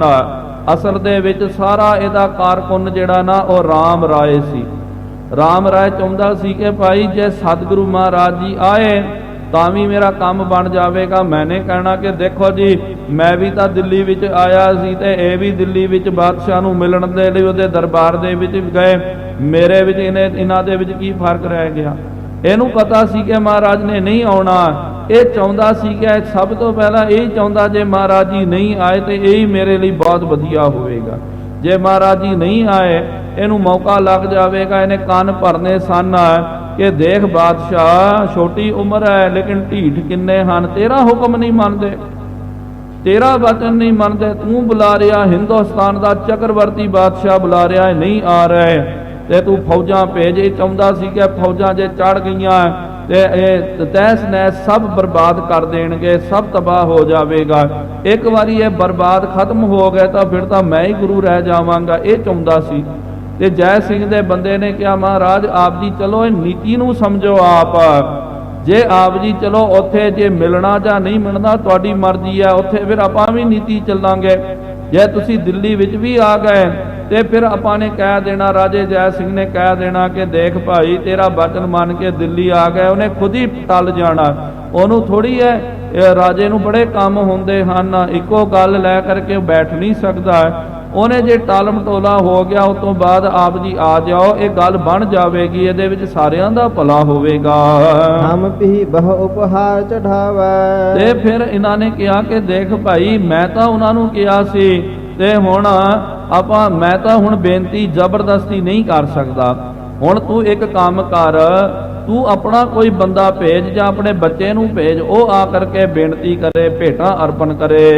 ਕਿਨੇ ਵਿਖੇ ਸੁਜਾਦਾ ਆਇਓ। ਉਹਦੇ ਵਿੱਚ ਕੀ ਹੋਇਆ, ਇਹਦਾ ਸ਼ਹਿਜ਼ਾਦਾ ਜਿਹੜਾ ਨਾ ਇਹਦਾ ਲੜਕਾ ਔਰੰਗੇ ਦਾ ਉਹ ਆਇਆ। ਪੁੱਤਰ ਪੇਖ ਕਰ ਉਰ ਹਰ ਖਾਇਓ। ਆਪਣੇ ਬੱਚੇ ਨੂੰ ਵੇਖ ਕਰਕੇ ਪਾਪੀ ਬੜਾ ਪ੍ਰਸੰਨ ਹੋਇਆ। ਕਲੇ ਕਰ ਕਹਿਓ ਲੜਾਏ। ਉਹਨੂੰ ਆਪਣੀ ਗਲ ਵਕੜੀ ਲੈ ਕਰਕੇ ਬੜਾ ਲਾੜ ਲਡਾਇਆ। ਤੁਮਹੀ ਗਮਨਹ ਗੁਰ ਨਿਕਟਾਏ। ਕਹਿਣ ਲੱਗਾ ਕਿ ਬੇਟਾ ਤੂੰ ਹੀ ਹੁਣ ਇੱਕ ਕੰਮ ਕਰ, ਤੂੰ ਵਿਸ਼ੇਸ਼ ਬੰਦਾ, ਤੂੰ ਜਾ ਮਹਾਰਾਜ ਜੀ ਦੇ ਕੋਲ ਤੂੰ ਜਾ। ਜਿਮ ਬਾਲਕ ਬੈ ਹੈ ਤਿਹਾਰੀ। ਜਿਸ ਤਰ੍ਹਾਂ ਤੇਰੀ ਉਮਰ ਵੀ ਬਾਲਕਾਂ ਦੀ ਬੈ ਹੈ, ਬਾਲਕਾਂ ਦੀ ਉਮਰ ਹੈ। ਜਿਮ ਗੁਰੂ ਹਿੰਦੁਨ ਕੀ ਇੱਕ ਸਾਰੀ। ਇਸ ਤਰ੍ਹਾਂ ਹੀ ਜਿਹੜੇ ਹਿੰਦੂਆਂ ਦੇ ਗੁਰੂ ਹਨ, ਭਾਵ ਕਿ ਸ੍ਰੀ ਗੁਰੂ ਹਰਿਕ੍ਰਿਸ਼ਨ ਸਾਹਿਬ ਜੀ ਮਹਾਰਾਜ, ਇਹ ਗੱਲ ਸੁਣ ਕਰਕੇ ਗੁਰਮੁਖੋ ਨਫ਼ਰਤ ਨਾ ਕਰਨਾ ਕਰੋ, ਕਿਉਂਕਿ ਇੱਥੇ ਬਚਨ ਆਇਆ। ਆਪ ਜੀ ਦੇਖੋ ਅਕਸਰ ਪੁਰਾਤਨ ਇਤਿਹਾਸ ਦੇ ਵਿੱਚ ਗੁਰੂ ਸਾਹਿਬ ਜੀ ਨੂੰ ਜ਼ਿਆਦਾ ਕਰਕੇ ਹਿੰਦੂਆਂ ਦੇ ਗੁਰੂ ਹੀ ਕਿਹਾ ਗਿਆ, ਕਿਉਂਕਿ ਉਹਨਾਂ ਜ਼ਮਾਨਿਆਂ ਦੇ ਵਿੱਚ ਸਾਰੇ ਕਹਿੰਦੇ ਬਾਬਾ ਨਾਨਕ ਸ਼ਾਹ ਫਕੀਰ ਹਿੰਦੂਓਂ ਕਾ ਗੁਰੂ ਔਰ ਮੁਸਲਮਾਨੋਂ ਕਾ ਪੀਰ। ਹਿੰਦੂ ਲੋਕ ਸਾਰਾ ਹਿੰਦਵਾਣਾ ਜਿਹੜਾ ਸਤਿਗੁਰੂ ਮਹਾਰਾਜ ਜੀ ਨੂੰ ਗੁਰੂ ਜੀ ਕਹਿ ਕਰਕੇ, ਸਤਿਗੁਰੂ ਜੀ ਕਹਿ ਕਰਕੇ ਮੰਨਦਾ ਸੀ। ਕੁਛ ਇਹਦੇ ਵਿੱਚ ਆਪਣੇ ਲੋਕਾਂ ਨੇ ਵੀ ਕੰਮ ਖਰਾਬ ਕਰਨਾ ਕੀਤਾ, ਇੰਨੇ ਕੱਟੜਤਾ ਦੇ ਵਿੱਚ ਆ ਗਏ। ਜਦੋਂ ਇਹੋ ਜਿਹਾ ਬਚਨ ਆਉਂਦਾ ਨਾ, ਕਈ ਵਾਰੀ ਇਹ ਬੰਦੇ ਨਾ ਸਾਡੇ ਮਗਰ ਪੈ ਜਾਂਦੇ, ਇਹ ਤੁਸੀਂ ਕਿਸ ਤਰ੍ਹਾਂ ਹਿੰਦੂਆਂ ਦੇ ਗੁਰੂ ਬੋਲਿਆ। ਉਹ ਭਾਈ ਤੁਹਾਨੂੰ ਕੀ ਲੱਗਦਾ ਕਿ ਭਾਈ ਗੁਰੂ ਸਾਹਿਬ ਜੀ ਸਿਰਫ ਤੁਹਾਡੇ ਹਨ? ਕਈ ਵਾਰੀ ਕਈਆਂ ਨੂੰ ਇਹੀ ਲੱਗਦਾ ਕਿ ਸਿਰਫ ਸਿੱਖਾਂ ਦੇ ਗੁਰੂ ਹਨ, ਸਿੱਖਾਂ ਦਾ ਅਧਿਕਾਰ ਨਹੀਂ ਭਾਈ, ਉਹ ਤਾਂ ਪਰੰਪਰ ਪਾਰ ਬ੍ਰਹਮ ਪਰਮੇਸ਼ਰ ਸਾਰਿਆਂ ਦੇ ਸਾਂਝੇ ਹਨ। ਉਹਨਾਂ ਦੇ ਅੰਦਰ ਤਾਂ ਕੋਈ ਨਹੀਂ ਹੈ। ਜਿੰਨਾ ਅਧਿਕਾਰ ਆਪਾਂ ਕਹਿ ਸਕਦੇ ਹਾਂ ਸਿੱਖਾਂ ਦਾ, ਉਹਨਾਂ ਹਿੰਦੂਆਂ ਦਾ, ਮੁਸਲਮਾਨਾਂ ਦਾ। ਇਹ ਪ੍ਰੇਮ ਦੀ ਪਰਿਭਾਸ਼ਾ ਹੈ। ਜਾਤ ਧਰਮ ਤਾਂ ਗੁਰੂ ਘਰ ਦੇ ਵਿੱਚ ਹੈ ਹੀ ਨਹੀਂ। ਜੇ ਇਸ ਤਰ੍ਹਾਂ ਹੀ ਆਪਾਂ ਤਰਕਾਂ ਦੇ ਵਿੱਚ ਲੱਗ ਜਾਵਾਂਗੇ ਤੇ ਫਿਰ ਸਾਡਾ ਕੀ ਭਲਾ ਹੋ ਸਕਦਾ। ਜੇ ਆਪਾਂ ਕਵਾਂਗੇ ਜੀ ਸਿਰਫ ਸਿੱਖਾਂ ਦੇ ਗੁਰੂ, ਇੱਕ ਸੀਮਾ ਆ ਜਾਵੇਗੀ। ਫਿਰ ਉਹਨਾਂ ਨੇ ਕਹਿਣਾ ਜੀ ਤੁਹਾਡੇ ਗੁਰੂ ਤਾਂ ਫਿਰ ਸਾਡੇ ਗੁਰੂ ਨਹੀਂ ਹਨ ਕਰਕੇ। ਨਹੀਂ ਗੁਰਮੁਖੋ, ਜਿਹੜਾ ਵੀ ਭਾਵਨਾ ਦੇ ਨਾਲ ਯਾਦ ਰੱਖੋ, ਜਿਹੜਾ ਵੀ ਭਾਵਨਾ ਦੇ ਨਾਲ ਗੁਰੂ ਘਰ ਦੇ ਵਿੱਚ ਆਉਂਦਾ, ਗੁਰੂ ਮਹਾਰਾਜ ਉਹਦੇ ਗੁਰੂ ਹਨ। ਮਹਾਰਾਜ ਨੇ ਕਿਹਾ ਨਾ, ਆਪਨ ਬਾਪੈ ਨਾਹੀ ਕਿਸੈ ਕੋ ਭਾਵਨ ਕੋ ਹਰ ਰਾਜਾ।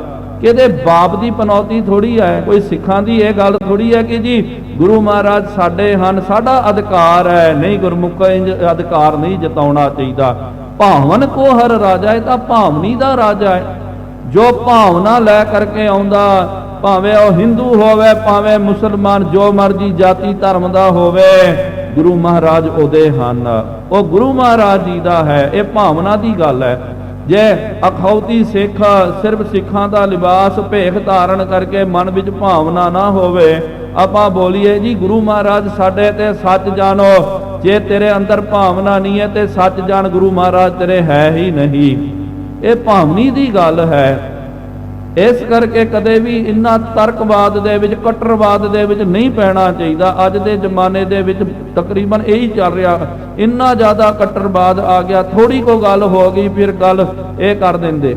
ਲੇਕਿਨ ਤੁਸੀਂ ਵੇਖੋ ਪੁਰਾਤਨ ਇਤਿਹਾਸ ਦੇ ਵਿੱਚ ਪੜ੍ਹਨਾ ਕਰੋ ਤੇ ਫਿਰ ਗੁਰੂ ਮਹਾਰਾਜ ਨੂੰ ਹਿੰਦੂਆਂ ਦਾ ਹੀ ਗੁਰੂ, ਤੇ ਖਾਸ ਕਰਕੇ ਅਰਬ ਦੇਸ਼ ਦੇ ਵਿੱਚ ਜਦੋਂ ਗੁਰੂ ਨਾਨਕ ਦੇਵ ਜੀ ਮਹਾਰਾਜ ਜੀ ਗਏ, ਅੱਜ ਵੀ ਸਮਕਾਲੀ ਲਿਖਾਰੀ ਜਿਹੜੇ ਹਨ, ਜਿੰਨੇ ਵੀ ਉਸ ਜ਼ਮਾਨੇ ਦੇ ਵਿੱਚ ਸਮਕਾਲੀ ਲਿਖਾਰੀ ਜਿਹੜੇ ਹਨ, ਸਿਆਤੋਏ ਬਾਬਾ ਨਾਨਕ ਸਭ ਤੋਂ ਪਹਿਲੀ ਕਿਤਾਬ ਗੁਰੂ ਨਾਨਕ ਦੇਵ ਜੀ ਮਹਾਰਾਜ ਜੀ ਦੇ ਇਤਿਹਾਸ ਦੀ, ਇਹ ਅਰਬੀ ਫਾਰਸੀ ਦੇ ਵਿੱਚ ਜੋ ਮਦੀਨੇ ਦੇ ਵਿੱਚ ਪਈ ਹੋਈ ਸੀ। ਫਿਰ ਬਾਅਦ ਦੇ ਵਿੱਚ ਤੇ ਇੱਕ ਗੁਰਮੁਖ ਪਿਆਰੇ ਜਿਹੜੇ ਜਿਨ੍ਹਾਂ ਦਾ ਨਾਮ ਸੀ ਸੈਯਦਾਂ ਦੇ ਘਰਾਂ ਦੇ ਵਿੱਚੋਂ ਸਨ, ਸੈਯਦ ਮੁਸ਼ਤਾਕ ਅਲੀ ਜਿਨ੍ਹਾਂ ਦਾ ਨਾਮ ਸੀ।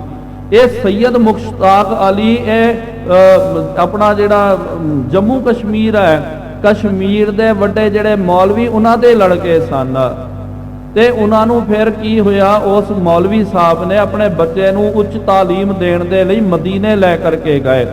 ਇਸਲਾਮ ਦਾ ਬਹੁਤ ਵੱਡਾ ਗੜ੍ਹ ਹੈ ਮੱਕੇ ਤੋਂ ਬਾਅਦ, ਜਿੱਥੇ ਮੁਹੰਮਦ ਸਾਹਿਬ ਜੀ ਨੂੰ ਦਫਨ ਕਰਨਾ ਕੀਤਾ। ਉਹਨਾਂ ਦੀ ਗੌਰ ਹੈ, ਕਬਰ ਹੈ, ਜਿੱਥੇ ਗੁਰੂ ਨਾਨਕ ਦੇਵ ਜੀ ਮਹਾਰਾਜ ਜੀ ਵੀ ਗਏ। ਉੱਥੇ ਜਦੋਂ ਗਏ, ਉੱਥੇ ਜਿਹੜੇ ਹਨ ਮੁਸ਼ਤਾਕ ਅਲੀ ਜੀ ਨੇ, ਤੇ ਫਿਰ ਜਦੋਂ ਕਿਤਾਬਾਂ ਪੜ੍ਹਨੀਆਂ ਕੀਤੀਆਂ, ਪੁਰਾਤਨ ਜਿਹੜੀ ਲਾਇਬ੍ਰੇਰੀ ਸੀ ਉਹਨਾਂ ਦੀ ਇਸਲਾਮਿਕ ਦੀ ਤੇ ਉਹਦੇ ਵਿੱਚ ਜਦੋਂ ਪੜ੍ਹਨਾ ਕੀਤਾ, ਇੱਕ ਕਿਤਾਬ ਦੇ ਵਿੱਚ ਗੁਰੂ ਨਾਨਕ ਦੇਵ ਜੀ ਮਹਾਰਾਜ ਜੀ ਦਾ ਬੜਾ ਜਾਸ ਸੀ। ਉਹਦੇ ਵਿੱਚ ਤਕਰੀਬਨ ਇਹੀ ਨਾਮ ਆਇਆ ਹਿੰਦ ਪੀਰ ਕਰਕੇ, ਜਾਂ ਹਿੰਦੀ ਪੀਰ ਕਰਕੇ ਆਇਆ ਕਿ ਇਹ ਹਿੰਦ ਦਾ ਪੀਰ ਜਾਂ ਹਿੰਦੂਆਂ ਦਾ ਪੀਰ ਕਹਿ ਕਰਕੇ ਗੁਰੂ ਨਾਨਕ ਦੇਵ ਜੀ ਮਹਾਰਾਜ ਜੀ ਦਾ ਨਾਮ ਆਇਆ। ਉਹ ਸਾਧ ਸੰਗਤ ਜੀ, ਸੈਯਦ ਮੁਸ਼ਤਾਕ ਅਲੀ ਜੀ ਗੁਰੂ ਨਾਨਕ ਦੇਵ ਜੀ ਮਹਾਰਾਜ ਜੀ ਦਾ ਜੀਵਨ, ਮਹਾਰਾਜ ਜੀ ਦੀ ਸ਼ਖਸੀਅਤ ਪੜ੍ਹ ਕਰਕੇ ਇੰਨੇ ਜ਼ਿਆਦੇ ਉਹ ਗੁਰੂ ਮਹਾਰਾਜ ਜੀ ਤੋਂ ਪ੍ਰਭਾਵਿਤ ਹੋ ਗਏ। ਫਿਰ ਆ ਕਰਕੇ ਉਹਨਾਂ ਨੇ ਆਪਣਾ ਧਰਮ ਛੱਡ ਕਰਕੇ ਉਹਨਾਂ ਨੇ ਸ਼੍ਰੀ ਅਕਾਲ ਤਖਤ ਸਾਹਿਬ ਅੰਮ੍ਰਿਤ ਦੀ ਦਾਤ ਪ੍ਰਾਪਤ ਕਰਕੇ ਉਹਨਾਂ ਨੇ ਸਿੰਘ ਸਜਣਾ ਕੀਤਾ। ਜਦੋਂ ਉਹ ਅੰਮ੍ਰਿਤ ਛਕ ਕਰਕੇ ਸਿੰਘ ਸਜ ਗਏ ਤੇ ਉਹਨਾਂ ਦਾ ਨਾਮ ਜਿਹੜਾ ਹੈ ਫਿਰ ਗੁਰਮੁਖਾਂ ਨੇ ਸੈਯਦ ਉਹ ਆਪਣੇ ਨਾਲ ਖਾਸ ਕਰਕੇ ਲਾਉਂਦੇ ਸਨ। ਤੇ ਪਹਿਲੇ ਉਹਨਾਂ ਦਾ ਨਾਮ ਜਿਹੜਾ ਸੀ ਸੈਯਦ ਮੁਸ਼ਤਾਕ ਅਲੀ ਸੀ, ਤੇ ਬਾਅਦ ਦੇ ਵਿੱਚ ਸਿੰਘਾਂ ਵਾਲਾ ਨਾਂ ਰੱਖਣਾ ਕੀਤਾ। ਤੇ ਉਹਨਾਂ ਨੇ ਆਪ ਉਹ ਕਿਤਾਬ ਪੜ੍ਹ ਕਰਕੇ ਸਿਆਤੋਏ ਬਾਬਾ ਨਾਨਕ ਆਦਿਕ ਜੋ ਅਰਬੀ ਫਾਰਸੀ ਦੇ ਵਿੱਚ ਸੀ, ਉਹਦਾ ਤਰਜਮਾ ਪੰਜਾਬੀ ਦੇ ਵਿੱਚ, ਅੰਗਰੇਜ਼ੀ ਦੇ ਵਿੱਚ ਕਰਨਾ ਕੀਤਾ। ਅੱਜ ਵੀ ਉਹ ਕਿਤਾਬਾਂ ਮਿਲਦੀਆਂ। ਕਹਿਣ ਦਾ ਮਤਲਬ ਉਹਦੇ ਵਿੱਚ ਗੁਰੂ ਨਾਨਕ ਦੇਵ ਜੀ ਮਹਾਰਾਜ ਜੀ ਦੇ ਲਈ ਹਿੰਦੀ ਪੀਰ ਜਾਂ ਹਿੰਦੂ ਪੀਰ ਕਰਕੇ, ਹਿੰਦੂਆਂ ਦਾ ਗੁਰੂ ਕਹਿ ਕਰਕੇ ਸੰਬੋਧਨ ਕੀਤਾ। ਹੁਣ ਇੱਥੇ ਆਪ ਔਰੰਗਜ਼ੇਬ ਕਹਿਣ ਲੱਗਾ ਕਿ ਉਹ ਹਿੰਦੂਆਂ ਦੇ ਪੀਰ ਜਿਹੜੇ ਹਨ ਤੇ ਉਹਨਾਂ ਦੇ ਕੋਲ ਬੇਟਾ ਤੂੰ ਜਾ ਕਰਕੇ ਵੀ ਕਰੋ ਜਵਾਹਰ। ਕਹਿਣ ਲੱਗਾ ਇੱਕ ਥਾਲ ਦੇ ਵਿੱਚ ਹੀਰੇ ਜ਼ਵਾਰਾਤ ਭਰਨਾ ਕਰ, ਮੈਂ ਧਰ ਦੀਨਾਰ ਸੁਜਾਹਰ। ਇੱਕ ਦੇ ਵਿੱਚ ਜਿਹੜੇ ਸੋਨੇ ਦੇ ਅਸ਼ਰਫੀ ਦੀਨਾਰ ਉਹਨੂੰ ਭਰਨਾ ਕਰ। ਤੋ ਜਾਏ ਪਹਿਲਾ ਨਿਜ ਜਾਚ, ਤੇ ਤੂੰ ਅੱਗੇ ਜਾ ਜਾ ਕਰਕੇ ਇਹ ਭੇਟਾਵਾਂ ਉਹਨਾਂ ਦੇ ਚਰਨਾਂ ਵਿੱਚ ਅਰਪਣ ਕਰਨਾ ਕਰ। ਕੇ ਵਾਕ ਕਹਿਨ ਮਹਿਰਾਚ ਹੋ, ਉਹਨਾਂ ਦੇ ਨਾਲ ਬੜੇ ਪ੍ਰੇਮ ਦੇ ਨਾਲ ਬਚਨ ਬਿਲਾਸ ਕਰ। ਮੇਰੀ ਮੁਲਾਕਾਤ ਤੇ ਨਾਲ ਬੇਨਤੀ ਕਰ ਕਿ ਮਹਾਰਾਜ ਬਾਦਸ਼ਾਹ ਨੇ, ਮੇਰੇ ਪਿਤਾ ਨੇ, ਔਰੰਗਜ਼ੇਬ ਨੇ ਭੇਜਣਾ ਕੀਤਾ ਮੈਂ ਉਹਦਾ ਮੁਸਾਹਬ ਬੰਦਾ ਬਣ ਕੇ ਆਇਆ ਹਾਂ ਤੇ ਤੁਸੀਂ ਕਿਰਪਾ ਕਰੋ, ਕਿਰਪਾ ਕਰਕੇ ਮੇਰੇ ਪਿਤਾ ਨੂੰ ਦਰਸ਼ਨ ਦੇਣਾ ਕਰੋ। ਜੇ ਰਹਿਮਾਨ ਹੈ ਏਵ ਅਲਾਵਹੁ, ਜੇ ਉਹਨਾਂ ਨੇ ਨਹੀਂ ਮੰਨਣਾ, ਜੇ ਉਹਨਾਂ ਨੇ ਕਿਹਾ ਜੀ ਨਹੀਂ ਜੀ ਅਸੀਂ ਤਾਂ ਬਾਦਸ਼ਾਹ ਨੂੰ ਨਹੀਂ ਮਿਲਣਾ ਹੈ, ਤਾਂ ਆਪਣੋ ਸ਼ਬਦ ਦੇਹੁ ਲਿਖਵਾਏ। ਫਿਰ ਉਹਨਾਂ ਨੂੰ ਬੋਲੋ ਕਿ ਫਿਰ ਤੁਹਾਡਾ ਕੋਈ ਸ਼ਬਦ, ਤੁਹਾਡਾ ਉਪਦੇਸ਼ ਜਿਹੜਾ ਉਹ ਲਿਖ ਕਰਕੇ ਦਿਓ। ਜੋ ਆਨਹੁ ਲਿਖ ਹਮਹੁ ਦਿਖਾਏ। ਉਹ ਉਪਦੇਸ਼ ਲੈ ਕਰਕੇ ਆਓ ਤੇ ਸਾਨੂੰ ਵੀ ਤਾਂ ਪਤਾ ਲੱਗੇ ਉਹਨਾਂ ਦੇ ਅੰਦਰ ਕਿਹੋ ਜੀ ਸੱਤਿਆ ਹੈ, ਉਹ ਕੀ ਉਪਦੇਸ਼ ਕਰਨਾ ਚਾਹੁੰਦੇ ਹਨ। ਤੁਸ ਜ਼ਿਆਦਾ ਹੋਇਓ ਤਿਆਰ। ਸੁਣ ਕਰਕੇ ਸਾਧ ਸੰਗਤ ਜੀ ਇੱਥੇ ਯਾਦ ਰੱਖੋ, ਔਰੰਗਜ਼ੇਬ ਦੇ 2-3 ਪੁੱਤਰ ਸਨ। ਤਾਰਾ ਆਜ਼ਮ ਵੀ ਸੀ, ਮੌਜ਼ਮ ਵੀ ਸੀ, ਲੇਕਿਨ ਇਹਦੇ ਵਿੱਚ ਨਾਮ ਨਹੀਂ ਆਇਆ ਕਿ ਇਹ ਬਹਾਦਰ ਸ਼ਾਹ ਉਹਦਾ ਪਹਿਲਾ ਨਾਮ ਸੀ ਮੁਅੱਜ਼ਮ ਕਰਕੇ। ਫਿਰ ਬਾਅਦ ਦੇ ਵਿੱਚ ਜਦੋਂ ਤਖਤ ਨਸ਼ੀਨੀ ਉਹਨੂੰ ਪ੍ਰਾਪਤ ਹੋਈ, ਉਹਦਾ ਨਾਮ ਬਹਾਦਰ ਸ਼ਾਹ ਰੱਖਣਾ ਕੀਤਾ। ਵੱਡਾ ਲੜਕਾ ਜਿਹੜਾ ਸੀ ਤਾਰਾ ਸੀ, ਕਿਹੜਾ ਇਹਨੇ ਸ਼ਹਿਜ਼ਾਦਾ ਭੇਜਿਆ, ਇੱਥੇ ਉਹਦਾ ਜ਼ਿਕਰ ਨਹੀਂ ਪ੍ਰਾਪਤ ਹੁੰਦਾ। ਬਹੁਤ ਮੋਲ ਕੇ ਲੈ ਉਪਹਾਰ, ਬਹੁਤ ਤਰ੍ਹਾਂ ਦੇ ਮੁੱਲ ਦੇ ਉਪਹਾਰ ਲੈ ਕਰਕੇ, ਆਪਣੇ ਸਾਥ ਕੀ ਤਕ ਉਮਰਾ, ਬਹੁਤ ਸਾਰੇ ਨਾਲ ਉਮਰਾਵਾਂ ਨੂੰ ਲੈ ਕਰਕੇ ਸ਼ਹਿਜ਼ਾਦਾ ਜਾ ਰਿਹਾ ਹੈ। ਵਿਭੂਖਣ ਰੁਚਰ ਬਨਾਵ, ਸੋਹਣੇ ਸੋਹਣੇ ਬਸਤਰ ਵਿਭੂਖਣ ਗਹਿਣੇ ਆਦਿਕ ਘੜ ਕਰਕੇ ਚਲਿਓ ਸੰਗ ਜੈ ਸਿੰਘ ਸਵਾਰੀ। ਰਾਜੇ ਜੈ ਸਿੰਘ ਦੇ ਨਾਲ ਸ਼ਹਿਜ਼ਾਦਾ ਜਾ ਰਿਹਾ। ਬੋਲਤ ਨਕੀਬ ਸੋ ਬਾਜ ਬਜਾਈ, ਤੇ ਅੱਗੇ ਅੱਗੇ ਨਕੀਬ ਜਿਹੜਾ ਹੈ ਉਹ ਸਾਰਿਆਂ ਨੂੰ ਸੁਚੇਤ ਕਰ ਰਿਹਾ ਤੇ ਨਾਲ ਢੋਲ ਨਗਾਰੇ ਵਜਾਉਣ ਵਾਲੇ ਵਜਾ ਰਹੇ ਹਨ। ਨਰ ਧਨਾੜ ਅਰਬੁੱਧ ਵਿਸਾਰੀ, ਨਾਲ ਔਰ ਵੀ ਜਿਹੜੇ ਧਨਾੜ ਮਾਇਆਤਾਰੀ ਮਨੁੱਖ ਉਹ ਵੀ ਨਾਲ ਹੋ ਗਏ। ਇਲਮ ਵਿਖੇ ਕਾਮਲ ਸੰਗ ਚਾਲੇ, ਜਿਹੜੇ ਇਲਮ ਦੇ ਵਿੱਚ ਬੜੇ ਕਾਮਲ ਲੋਕ ਹਨ। ਸਨੇਪੁਰ ਵਿਖੇ ਇਸ ਸਜਾਦਾ, ਤਰ੍ਹਾਂ ਨਗਰ ਦੇ ਵਿੱਚ ਲੰਘ ਕਰਕੇ, ਕਿਉਂਕਿ ਦਿੱਲੀ ਤੋਂ ਜੇ ਆਪਾਂ ਬੰਗਲਾ ਸਾਹਿਬ ਵੇਖਦੇ ਹਾਂ, ਲਾਲ ਕਿਲੇ ਤੋਂ ਬੰਗਲਾ ਸਾਹਿਬ ਦੀ ਬਹੁਤ ਦੂਰੀ ਹੈ, ਤੇ ਰਾਜਾ ਜਿਹੜਾ ਨਾ ਇਹ ਤਾਂ ਇਹਦੇ ਲਾਲ ਕਿਲੇ ਦੇ ਵਿੱਚ ਰਿਹਾ ਕਰਦਾ। ਸਤਿਗੁਰੂ ਮਹਾਰਾਜ ਜੀ ਦਾ ਡੇਰਾ ਜਿਹੜਾ ਹੈ ਗੁਰਦੁਆਰਾ ਬੰਗਲਾ ਸਾਹਿਬ, ਜੋ ਅੱਜ ਕਨੌਟ ਪਲੇਸ ਦੇ ਵਿੱਚ ਆ ਗਿਆ, ਉੱਥੇ ਹੈ। ਰਮਨਤ ਦੇਤ ਸਬਨ ਅਹਲਾਦਾ, ਤੇ ਇਹ ਸ਼ਹਿਜ਼ਾਦਾ ਜਿਹੜਾ ਹੈ ਆਪਣੀ ਜਿਹੜੀ ਹੈ ਫੌਜ ਆਪਣੇ ਨਾਲ ਦੇ ਬੰਦਿਆਂ ਨੂੰ ਲੈ ਕਰਕੇ ਜਾ ਰਿਹਾ ਹੈ। ਹਰਿ ਕ੍ਰਿਸ਼ਨ ਨਿਕਟ ਸੁਧ ਗਈ, ਅੱਗੇ ਧੰਨ ਗੁਰੂ ਹਰਿਕ੍ਰਿਸ਼ਨ ਸਾਹਿਬ ਜੀ ਮਹਾਰਾਜ ਜੀ ਦੇ ਕੋਲੇ ਖਬਰ ਪਹੁੰਚ ਗਈ ਆਇਤ ਜਿਆਦਾ ਭੇਟਨ ਲਈ, ਤੇ ਕਿਹਾ ਕਿ ਮਹਾਰਾਜ ਸ਼ਹਿਜ਼ਾਦਾ ਭੇਟਾਵਾਂ ਲੈ ਕਰਕੇ ਆ ਰਿਹਾ। ਜਿਨ ਕਹਿ ਕਨਾਤ ਤਨਵਾਈ, ਤਤ ਛਿਨ ਫਿਰ ਸਿੱਖਾਂ ਨੇ ਕਨਾਤ ਨੂੰ ਬੰਨਣਾ ਕੀਤਾ ਹੈ। ਅਨੇਕ ਭਰਨ ਕੇ ਫਰਸ਼ ਡਸਾਈ, ਕਿਉਂਕਿ ਹੁਣ ਦੀਵਾਨ ਸੱਜਣ ਵਾਲਾ ਬਾਦਸ਼ਾਹ ਦਾ ਜਿਹੜਾ ਸ਼ਹਿਜ਼ਾਦਾ ਆ ਰਿਹਾ, ਸੋਹਣੀ ਵਿਛਾਈ ਕੀਤੀ ਗਈ।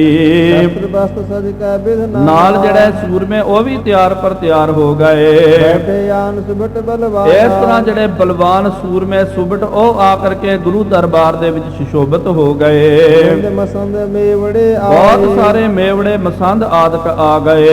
ਚਵਰਦਾਰ ਲੈ ਚਵਰ ਟੁਰਾਏ, ਚਵਰ ਬਰਦਾਰੀਆ ਵੀ ਆ ਗਿਆ, ਉਹਨੇ ਚਵਰ ਦੀ ਸੇਵਾ ਕਰਨੀ ਕੀਤੀ।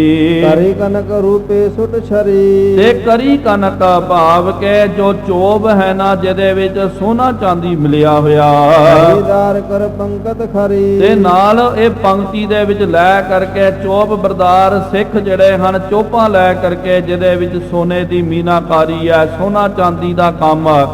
ਜਦੋਂ ਵੀ ਗੁਰਮੁਖੋ ਜਿਸ ਤਰ੍ਹਾਂ ਕਿ ਆਪਾਂ ਇਹ ਸਿਗਲੀ ਘਰ ਦੀ ਭਾਸ਼ਾ ਦੇ ਵਿੱਚ ਜਿਹੜਾ ਸ਼ਾਸਤਰ ਆਦਿਕ ਜਾਂ ਜੋ ਵੀ ਇਸ ਤਰ੍ਹਾਂ ਦੀ ਕੋਈ ਚੀਜ਼ ਜਿਹਦੇ ਵਿੱਚ ਸੋਨਾ ਅਤੇ ਚਾਂਦੀ ਰਲਾ ਮਿਲਾ ਕਰਕੇ ਕੋਈ ਚੀਜ਼ ਆਪਾਂ ਬਣਾਉਂਦੇ ਆ, ਉਹਨੂੰ ਗੰਗਾ ਜਮਨਾ ਬੋਲਦੇ ਹਨ। ਇਸ ਤਰ੍ਹਾਂ ਗੰਗਾ ਜਮਨਾ ਦਾ ਇਹ ਜਿਹੜਾ ਚੋਪ ਜਿਹੜਾ ਜਿਹਦੇ ਵਿੱਚ ਸੋਨੇ ਦਾ ਤੇ ਚਾਂਦੀ ਦਾ ਕੰਮ ਕੀਤਾ ਗਿਆ। ਹਰੀ ਸਭਾ ਆਲਸ ਪਰ ਹਰੀ, ਫਿਰ ਸਭਾ ਦੇ ਵਿੱਚ ਆ ਕਰਕੇ ਚੋਪ ਬਰਦਾਰ ਤਿਆਰ ਪਰ ਤਿਆਰ ਹੋ ਕਰਕੇ ਖੜ ਗਏ। ਹਰੀ ਮਨੋ ਲਖ ਸਤਰਨ ਕਰੀ, ਹਰੀ ਮਨੋ ਲਖ ਸਤਰਨ ਕਰੀ। ਇਸ ਤਰ੍ਹਾਂ ਸਤਿਗੁਰੂ ਮਹਾਰਾਜ ਜੀ ਦੀ ਸੋਭਾ ਜਿਹੜੀ ਹੈ ਵੈਰੀਆਂ ਨੂੰ ਦੰਗ ਕਰਨ ਵਾਲੀ ਹੈ। ਸ਼ਬਦ ਰਬਾਬੀ ਗਾਵਹਿ ਰਾਗ, ਜਿਹੜਾ ਰਬਾਬੀ ਜਿਹੜਾ ਉਹ ਵੀ ਆ ਗਿਆ ਤੇ ਉਹਨਾਂ ਨੇ ਸ਼ਬਦ ਕੀਰਤਨ ਦਾ ਜਾਪ ਕਰਨਾ ਕੀਤਾ।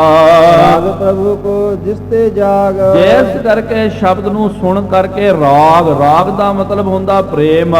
ਪ੍ਰਭੂ ਜੀ ਦੇ ਪ੍ਰਤੀ ਮਨ ਦੇ ਵਿੱਚ ਪ੍ਰੇਮ ਦੀ ਭਾਵਨਾ ਪੈਦਾ ਹੋ ਜਾਵੇ। ਇਸ ਤਰ੍ਹਾਂ ਰਾਗ ਸੰਯੁਕਤ ਰਬਾਬੀਆਂ ਨੇ ਕੀਰਤਨ ਕਰਨਾ ਕੀਤਾ। ਨਿਸ਼ਚਿਨ ਆਏ ਸਜਾਦਾ ਉਸ ਵੇਲੇ ਸਜਾਦਾ ਜਿਹੜਾ ਗੁਰੂ ਦਰਬਾਰ ਦੇ ਵਿੱਚ ਆ ਗਿਆ। ਹਰ ਕਨਾਲ ਸੋ ਨਮਰੀ ਪਾਇਓ। ਕਨਾਤ ਦੇ ਬਾਹਰੀ ਆ ਕਰਕੇ ਉਹਨੇ ਨਿਮਰਤਾ ਦੇ ਨਾਲ ਆਪਣਾ ਜੋੜਾ ਜਿਹੜਾ ਉਹਨੇ ਬਾਹਰੀ ਲਾਉਣਾ ਕੀਤਾ। ਕਨਕ ਰਕੇ ਵੀ ਦੋਨੋਂ ਆਗੇ। ਉਹਦੇ ਅੱਗੇ ਜਿਹੜੇ ਹਨ ਸੋਨੇ ਦੇ ਚੋਪ ਬਰਦਾਰ ਜਿਹੜੇ ਉਹ ਅੱਗੇ ਅੱਗੇ ਹੋ ਕਰਕੇ ਜਾ ਰਹੇ ਹਨ। ਮੋਹਰ ਜਵਾਹਰ ਜੋਤ ਸੋ ਜਾਗੇ। ਨਾਲ ਜਿਹੜੇ ਸੋਨੇ ਦੀਆਂ ਮੋਹਰਾਂ ਆਦਿਕ ਜੋ ਉਹ ਨਜ਼ਰਾਨਾ ਲੈ ਕਰਕੇ ਆਇਆ ਹੈ ਉਹ ਵੀ ਲੈ ਕਰਕੇ ਉਹਦੇ ਸੇਵਾਦਾਰ ਅੱਗੇ ਜਾ ਰਹੇ ਹਨ।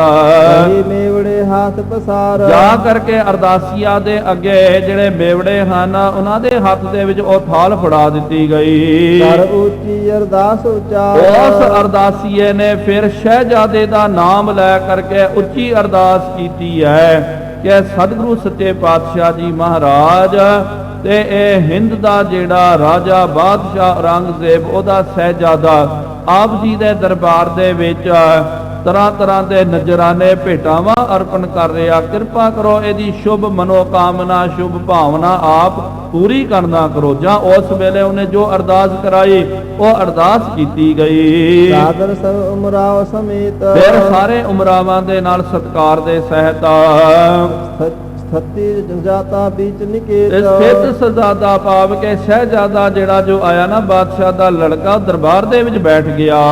ਸਿਰ ਨਿਵਾਸ ਬੈਠਤ ਭਾਈ। ਮਹਾਰਾਜ ਜੀ ਦੇ ਚਰਨਾਂ ਵਿੱਚ ਸਾਰੇ ਸਿਰ ਨਿਵਾ ਕਰਕੇ ਬੈਠ ਗਏ। ਜੈਪੁਰ ਨਾਥ ਅਗਾਉ। ਇਹਨਾਂ ਸਾਰਿਆਂ ਨੇ ਫਿਰ ਜੈਪੁਰ ਦਾ ਰਾਜਾ ਜਿਹੜਾ ਜੈ ਸਿੰਘ ਨੂੰ ਅੱਗੇ ਕੀਤਾ। ਹਰੀ ਬੰਦਗੀ ਸ਼ਾਹ ਦਿਸ਼ਾ ਤੇ। ਉਹਨੇ ਬਚਨ ਕੀਤਾ ਸਤਿਗੁਰੂ ਮਹਾਰਾਜ ਬਾਦਸ਼ਾਹ ਵੀ ਆਪ ਜੀ ਦੇ ਚਰਨਾਂ ਵਿੱਚ ਸਲਾਮ ਪੇਸ਼ ਕਰ ਰਿਹਾ। ਕਹੇ ਮਿਲਨ ਕੀ ਫਿਰ ਬਾਅਦ ਦੇ ਵਿੱਚ ਜੋ ਉਹਨੇ ਮਿਲਣ ਦਾ ਬਚਨ ਕੀਤਾ ਉਹ ਉਚਾਰਨ ਕੀਤੋ ਨੇ। ਕਹਿਣ ਲੱਗਾ ਮਹਾਰਾਜ ਬਾਦਸ਼ਾਹ ਦੇ ਮਨ ਦੇ ਵਿੱਚ ਆਪ ਜੀ ਦੇ ਮਿਲਣ ਦੀ ਬਹੁਤ ਪਿਆਸ ਲਾਲਸਾ ਹੈ। ਤੇਰਾ ਵਰ ਦਰਸ਼ਨ ਲਹਾ। ਜਿਸ ਕਰਕੇ ਉਹ ਸਦਾ ਉਡੀਕ ਕਰਦਾ ਕਿ ਕਦੋਂ ਆਪ ਜੀ ਦੇ ਦਰਸ਼ਨ ਪ੍ਰਾਪਤ ਹੋ ਜਾਣ। ਇਸੀ ਹੇਤ ਕਰ ਪਟਿਓ ਸਜਾਦਾ। ਇਸੀ ਲਈ ਭਾਵ ਕਿ ਇਹ ਆਪ ਜੀ ਦੇ ਦਰਸ਼ਨ ਕਰਨ ਦੇ ਲਈ ਬੇਨਤੀ ਕਰਨ ਦੇ ਲਈ ਇਹਨੇ ਆਪਣਾ ਸ਼ਹਿਜ਼ਾਦਾ ਭੇਜਣਾ ਕੀਤਾ। ਜੋ ਨਿਤ ਦੇ ਪਿਤ ਰਿਦ ਅਹਲਾਦਾ। ਜੋ ਆਪਣੇ ਬਾਪ ਦੇ ਨਾਲ ਰਹਿੰਦਾ ਇਹ ਵਿਸ਼ੇਸ਼ ਬੰਦਾ ਜਿਹੜਾ ਪਰਿਵਾਰ ਦਾ ਮੈਂਬਰ ਇਹਨੇ ਭੇਜਣਾ ਕੀਤਾ। ਜੈਪੁਰ ਨਾਥ ਸਾਥ ਬਹੁ ਕਹੇ। ਫਿਰ ਜੈਪੁਰ ਨਾਥ ਜੈਪੁਰ ਦਾ ਜਿਹੜਾ ਰਾਜਾ ਹੈ ਉਹਦੇ ਨਾਲ ਵਿੱਚ ਪਾਏ ਆਵਾਹਨ ਚਾਹੇ। ਉਹ ਮੈਨੂੰ ਵਿਚਕਾਰ ਪਾ ਕਰਕੇ ਭਾਵ ਕੇ ਮੈਨੂੰ ਵਿਚੋਲਾ ਰੱਖ ਕਰਕੇ ਉਹ ਆਪ ਜੀ ਨੂੰ ਮਿਲਣਾ ਚਾਹੁੰਦਾ ਹੈ। ਪ੍ਰਤੀਕਨ ਮਿਲਵੇ ਕੇਰ। ਉਹ ਆਪ ਜੀ ਦੇ ਮਿਲਣ ਦੇ ਲਈ ਬਹੁਤ ਉਡੀਕਾਂ ਕਰ ਰਿਹਾ। ਖੁਦਾਏ ਕੇ ਚਲਤ ਬਡੇਰ। ਕਿਉਂਕਿ ਉਹ ਵੀ ਤਾਂ ਦੇਖੋ ਖੁਦਾ ਦੇ ਮਗ ਦੇ ਵਿੱਚ ਚੱਲਦਾ ਹੈ। ਸਮ ਕੇ ਦਰਸ਼ਨ ਕੋ ਚਾਹਤ। ਤੇ ਤੁਹਾਡੇ ਵਰਗੇ ਮਹਾਂਪੁਰਖ ਜਿਹੜੇ ਹਨ ਉਹਨਾਂ ਦੇ ਦਰਸ਼ਨਾਂ ਦੀ ਉਹ ਲੋਚਾ ਰੱਖਦਾ। ਸਾਰਾ ਵਿੱਚ ਦਿਨ ਰਹਿਣ ਉਮਾਹਤ। ਤੇ ਰਾਜਾ ਵੀ ਜਿਹੜਾ ਉਹ ਆਪਣੀ ਸ਼ਰੀਆ ਦਾ ਬਹੁਤ ਪੱਕਾ ਪਾਬੰਦ ਹੈ। ਬਹੁਤ ਸਖਤਾਈ ਦੇ ਨਾਲ ਉਹ ਸ਼ਰਾ ਦੇ ਵਿੱਚ ਰਹਿੰਦਾ। ਕਹਾਂ ਲਗ ਸ਼ਾਹ ਵਡਾਈ। ਇਸ ਤਰ੍ਹਾਂ ਬਾਦਸ਼ਾਹ ਦੀ ਮੈਂ ਕਿੱਥੋਂ ਤੱਕ ਵਡਿਆਈ ਕਰਨਾ ਕਰਾਂ। ਰਾਖਤ ਸਾਜ ਪਾਜ ਉਭਰਾਈ। ਰਾਖਤ ਸਾਜ ਉਹ ਚਾਹੁੰਦਾ ਕਿ ਭਾਈ ਸੰਸਾਰ ਦੇ ਵਿੱਚ ਧਰਮ ਦੇ ਨਾਂ ਦੇ ਉੱਤੇ ਜੋ ਕੂੜ ਕਬਾੜ ਜੋ ਪਖੰਡ ਆਦਿਕ ਹੋ ਰਿਹਾ ਜਿਹੜੇ ਧਰਮੀ ਲਿਬਾਸ ਧਾਰਨ ਕਰਕੇ ਧਰਮ ਦੀ ਹਾਨੀ ਕਰ ਰਹੇ ਹਨ ਧਰਮ ਨੂੰ ਬਰਬਾਦ ਕਰ ਰਹੇ ਹਨ ਧਰਮ ਦਾ ਲਿਬਾਸ ਪਾ ਕਰਕੇ ਲੋਕਾਂ ਨੂੰ ਗੁੰਮਰਾਹ ਕਰਦੇ ਉਹਨਾਂ ਨੂੰ ਉਹ ਖਤਮ ਕਰਨਾ ਚਾਹੁੰਦਾ ਉਹਨਾਂ ਨੂੰ ਠੱਲ ਪਾ ਕਰਕੇ ਸੱਚਾ ਧਰਮ ਜਿਹੜਾ ਉਹਨੂੰ ਅੱਗੇ ਪ੍ਰਗਟ ਕਰਨਾ ਚਾਹੁੰਦਾ। ਨਹੀਂ ਦਮ ਕੋ ਮਾਨ ਨਹੀਂ ਨਿਮਾ। ਉਹ ਦਮ ਨੂੰ ਕਦੇ ਬਰਦਾਸ਼ਤ ਨਹੀਂ ਕਰਦਾ ਦਮ ਦੇ ਅੱਗੇ ਝੁਕਦਾ ਵੀ ਨਹੀਂ ਹੈ ਤੇ ਚਾਹੁੰਦਾ ਕਿ ਜੋ ਵੀ ਦੰਭੀ ਪਖੰਡੀ ਹਨ ਉਹਨਾਂ ਦਾ ਪਾਜ ਉਗੇੜ ਕਰਕੇ ਉਹਨਾਂ ਦਾ ਮੂੰਹ ਕਾਲਾ ਕਰਕੇ ਇੱਥੋਂ ਕੱਢ ਦਿੱਤਾ ਜਾਵੇ। ਬੜ ਲਖ ਭੇਜੋ ਹਮਾਰ। ਫਿਰ ਵੀ ਆਪ ਜੀ ਨੂੰ ਉਹਨੇ ਬਹੁਤ ਵੱਡੇ ਮੁਸਾਹਬ ਜਾਣ ਕਰਕੇ ਕਿ ਆਪ ਜੀ ਵੀ ਧਰਮ ਦੇ ਆਗੂ ਰਹਿਬਰ ਕਰਕੇ ਆਪ ਜੀ ਨੂੰ ਉਹ ਮਿਲਣਾ ਚਾਹੁੰਦਾ ਤੇ ਦੰਭੀ ਪਖੰਡੀ ਨੂੰ ਤਾਂ ਲਾਗੇ ਨਹੀਂ ਲੱਗਣ ਦਿੰਦਾ ਉਹਨੂੰ ਤਾਂ ਸਜ਼ਾਵਾਂ ਦੇ ਕਰਕੇ ਜੇਲਾਂ ਦੇ ਵਿੱਚ ਡੱਕ ਦਿੱਤਾ ਕਈਆਂ ਨੂੰ ਤਾਂ ਮਰਵਾ ਦਿੱਤਾ ਜ਼ਬਰਦਸਤੀ ਉਹਨਾਂ ਦਾ ਧਰਮ ਪਰਿਵਰਤਨ ਕਰ ਦਿੱਤਾ। ਲੇਕਿਨ ਆਪ ਜੀ ਦੇ ਅੰਦਰ ਸੱਤ ਦੀ ਸੱਤਿਆ ਹੈ ਸੱਚੇ ਸਚਿਆਰ ਪੁਰਖ ਹੋ ਤਾਂ ਕਰਕੇ ਉਹ ਆਪ ਜੀ ਨੂੰ ਮਿਲਣਾ ਚਾਹੁੰਦਾ ਹੈ। ਇਸ ਤਰ੍ਹਾਂ ਰਾਜੇ ਜੈ ਸਿੰਘ ਨੇ ਬੇਨਤੀ ਕੀਤੀ। ਅੱਗੇ ਮਹਾਰਾਜ ਜੀ ਜੋ ਜਵਾਬ ਦਿੰਦੇ, ਕੱਲ ਦੇ ਦੀਵਾਨ ਦੇ ਵਿੱਚ ਉਹ ਪ੍ਰਸੰਗ ਨੂੰ ਆਪਾਂ ਨੇ ਸਰਵਣ ਕਰਨਾ। ਇਨੀਆਂ ਕੋ ਬੇਨਤੀਆਂ ਪ੍ਰਵਾਨ ਕਰੋ, ਵਿਚਾਰ ਕਰਦੇ ਆ। ਬੇਅੰਤ ਗਲਤੀਆਂ ਹੋ ਗਈਆਂ ਜੀਓ, ਮਾਫੀ ਬਖਸ਼ਣੀ। ਅੱਗੇ ਤੋਂ ਸਮਤਾਓ ਸਾਰੇ ਗੱਜ ਵੱਜ ਕਰਕੇ ਫਤਿਹ ਬੁਲਾਈਏ। ਵਾਹਿਗੁਰੂ ਜੀ ਕਾ ਖਾਲਸਾ, ਵਾਹਿਗੁਰੂ ਜੀ ਕੀ ਫਤਿਹ। ਹੈ ਅਚੁੱਤ ਹੈ ਪਾਰ ਬ੍ਰਹਮ, ਅਬਨਾਸੀ ਅਗਨਾਸ। ਹੈ ਪੂਰਨ ਹੈ ਸਰਬ ਮੈਂ ਦੁਖ ਭੰਜਨ ਗੁਣਤਾਸ। ਹੈ ਸੰਗੀ ਹੈ ਨਿਰੰਕਾਰ, ਹੈ ਨਿਰਗੁਣ ਸਭ ਟੇਕਾ। ਹੈ ਗੋਬਿੰਦ ਹੈ ਗੁਣ ਨਿਧਾਨ ਜਾਂ ਕੈ। ਹੈ ਅਪਰੰਪਰ ਹਰ ਹਰੇ, ਹੈ ਪੀ ਹੋਵਨ ਹਾਰ। ਹੈ ਸੰਤਾ ਕੈ ਸਦਾ ਸੰਗ, ਨਿਧਾਰਾ ਆਧਾਰ। ਹੈ ਠਾकुर ਹਉ ਦਾਸਰੋ, ਮੈਂ ਨਿਰਗੁਣ ਗੁਣ ਨਹੀਂ ਕੋਏ। ਨਾਨਕ ਦੀਜੈ ਨਾਮ ਦਾਨ, ਰਾਖੋ ਹਿਆ ਪਰੋਏ। ਆਏ ਪ੍ਰਭ ਸ਼ਰਨਾਗਤੀ, ਕਿਰਪਾ ਨਿਧ ਦਇਆਲ। ਏਕ ਅੱਖਰ ਹਰ ਮਨ ਬਸਤਾ, ਨਾਨਕ ਹੋਤ ਨਿਹਾਲ। ਵਾਹਿਗੁਰੂ ਨਾਮ ਜਹਾਜ ਹੈ, ਚੜੈ ਸੁਤਰੈ ਪਾਰ। ਜੋ ਸ਼ਰਧਾ ਕਰ ਸੇਵੰਦੇ, ਗੁਰ ਪਾਰ ਉਤਾਰਨ। ਕਥਾ ਨਿਤਾ ਪ੍ਰਤ ਹੋਤ ਹੈ, ਸੁਣੋ ਸੋ ਸਿੰਘ ਸੁਜਾਨ। ਨਾਨਕ ਗੁਰੂ ਗੋਬਿੰਦ ਸਿੰਘ ਜੀ, ਸਦਾ ਕਰੈ ਕਲਿਆਣ। ਨਾਨਕ ਗੁਰੂ ਗੋਬਿੰਦ ਸਿੰਘ ਜੀ, ਸਦਾ ਕਰੈ ਕਲਿਆਣ। ਇੱਕ ਓੰਕਾਰ ਸਤਨਾਮ ਕਰਤਾ ਪੁਰਖ, ਨਿਰਭਉ ਨਿਰਵੈਰ ਅਕਾਲ ਮੂਰਤ। ਅਜੂਨੀ ਸਾਹਿਬੰ ਗੁਰ ਪ੍ਰਸਾਦ ਜਪ। ਆਦ ਸੱਚ ਜੁਗਾਦ ਸੱਚ, ਹੈ ਵੀ ਸੱਚ। ਨਾਨਕ ਹੋਸੀ ਵੀ ਸੱਚ। ਇੱਕ ਓੰਕਾਰ ਸਤਨਾਮ ਕਰਤਾ ਪੁਰਖ, ਨਿਰਭਉ ਨਿਰਵੈਰ ਅਕਾਲ ਮੂਰਤ। ਅਜੂਨੀ ਸੈਭੰ ਗੁਰ ਪ੍ਰਸਾਦ ਜਪ।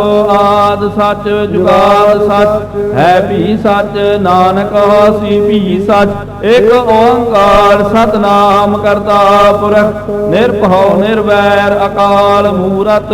ਅਜੂਨੀ ਸੈਭੰ ਗੁਰ ਪ੍ਰਸਾਦ ਜਪ। ਆਦ ਸੱਚ ਜੁਗਾਦ ਸੱਚ, ਹੈ ਵੀ ਸੱਚ। ਨਾਨਕ ਹੋਸੀ ਵੀ ਸੱਚ। ਇੱਕ ਓੰਕਾਰ ਸਤਨਾਮ ਕਰਤਾ ਪੁਰਖ, ਨਿਰਭਉ ਨਿਰਵੈਰ ਅਕਾਲ ਮੂਰਤ। ਅਜੂਨੀ ਸੈਭੰ ਗੁਰ ਪ੍ਰਸਾਦ ਜਪ। ਆਦ ਸੱਚ ਜੁਗਾਦ ਸੱਚ, ਹੈ ਵੀ ਸੱਚ। ਨਾਨਕ ਹੋਸੀ ਵੀ ਸੱਚ।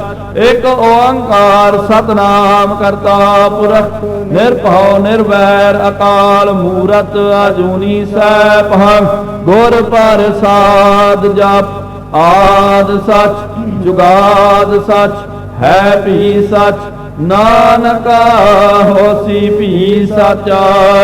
ਵਾਹੋ ਵਾਹੋ ਗੋਬਿੰਦ ਸਿੰਘ ਜੀ, ਆਹੋ ਆਹੋ ਗੋਬਿੰਦ ਸਿੰਘ ਜੀ। ਕਲਗੀਆਂ ਵਾਲੇ ਗੋਬਿੰਦ ਸਿੰਘ ਜੀ, ਕਲਗੀਆਂ ਵਾਲੇ ਗੋਬਿੰਦ ਸਿੰਘ ਜੀ। ਬਾਜਾਂ ਵਾਲੇ ਗੋਬਿੰਦ ਸਿੰਘ ਜੀ, ਬਾਜਾਂ ਵਾਲੇ ਗੋਬਿੰਦ ਸਿੰਘ। ਫੌਜਾਂ ਵਾਲੇ ਗੋਬਿੰਦ ਸਿੰਘ ਜੀ, ਫੌਜਾਂ ਵਾਲੇ ਗੋਬਿੰਦ ਸਿੰਘ ਜੀ। ਸੋਜੀ ਪਿਆਰੇ ਗੋਬਿੰਦ ਸਿੰਘ ਜੀ, ਸੋਜੀ ਪਿਆਰੇ ਗੋਬਿੰਦ ਸਿੰਘ ਜੀ। ਵਾਹੋ ਵਾਹੋ ਗੋਬਿੰਦ ਸਿੰਘ ਜੀ, ਵਾਹੋ ਵਾਹੋ ਗੋਬਿੰਦ ਸਿੰਘ ਜੀ। ਵਾਹੋ ਵਾਹੋ ਗੋਬਿੰਦ ਸਿੰਘ ਜੀ। ਵਾਹੋ ਵਾਹੋ ਗੋਬਿੰਦ ਸਿੰਘ ਜੀ।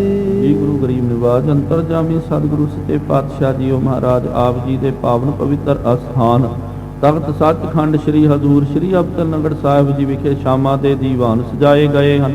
ਸਜੇ ਹੋਏ ਪਾਵਨ ਦੀਵਾਨਾਂ ਦੇ ਵਿੱਚ ਗੁਰ ਇਤਿਹਾਸ ਦੀਆਂ ਕਥਾ ਵਿਚਾਰਾਂ ਹੋਈਆਂ।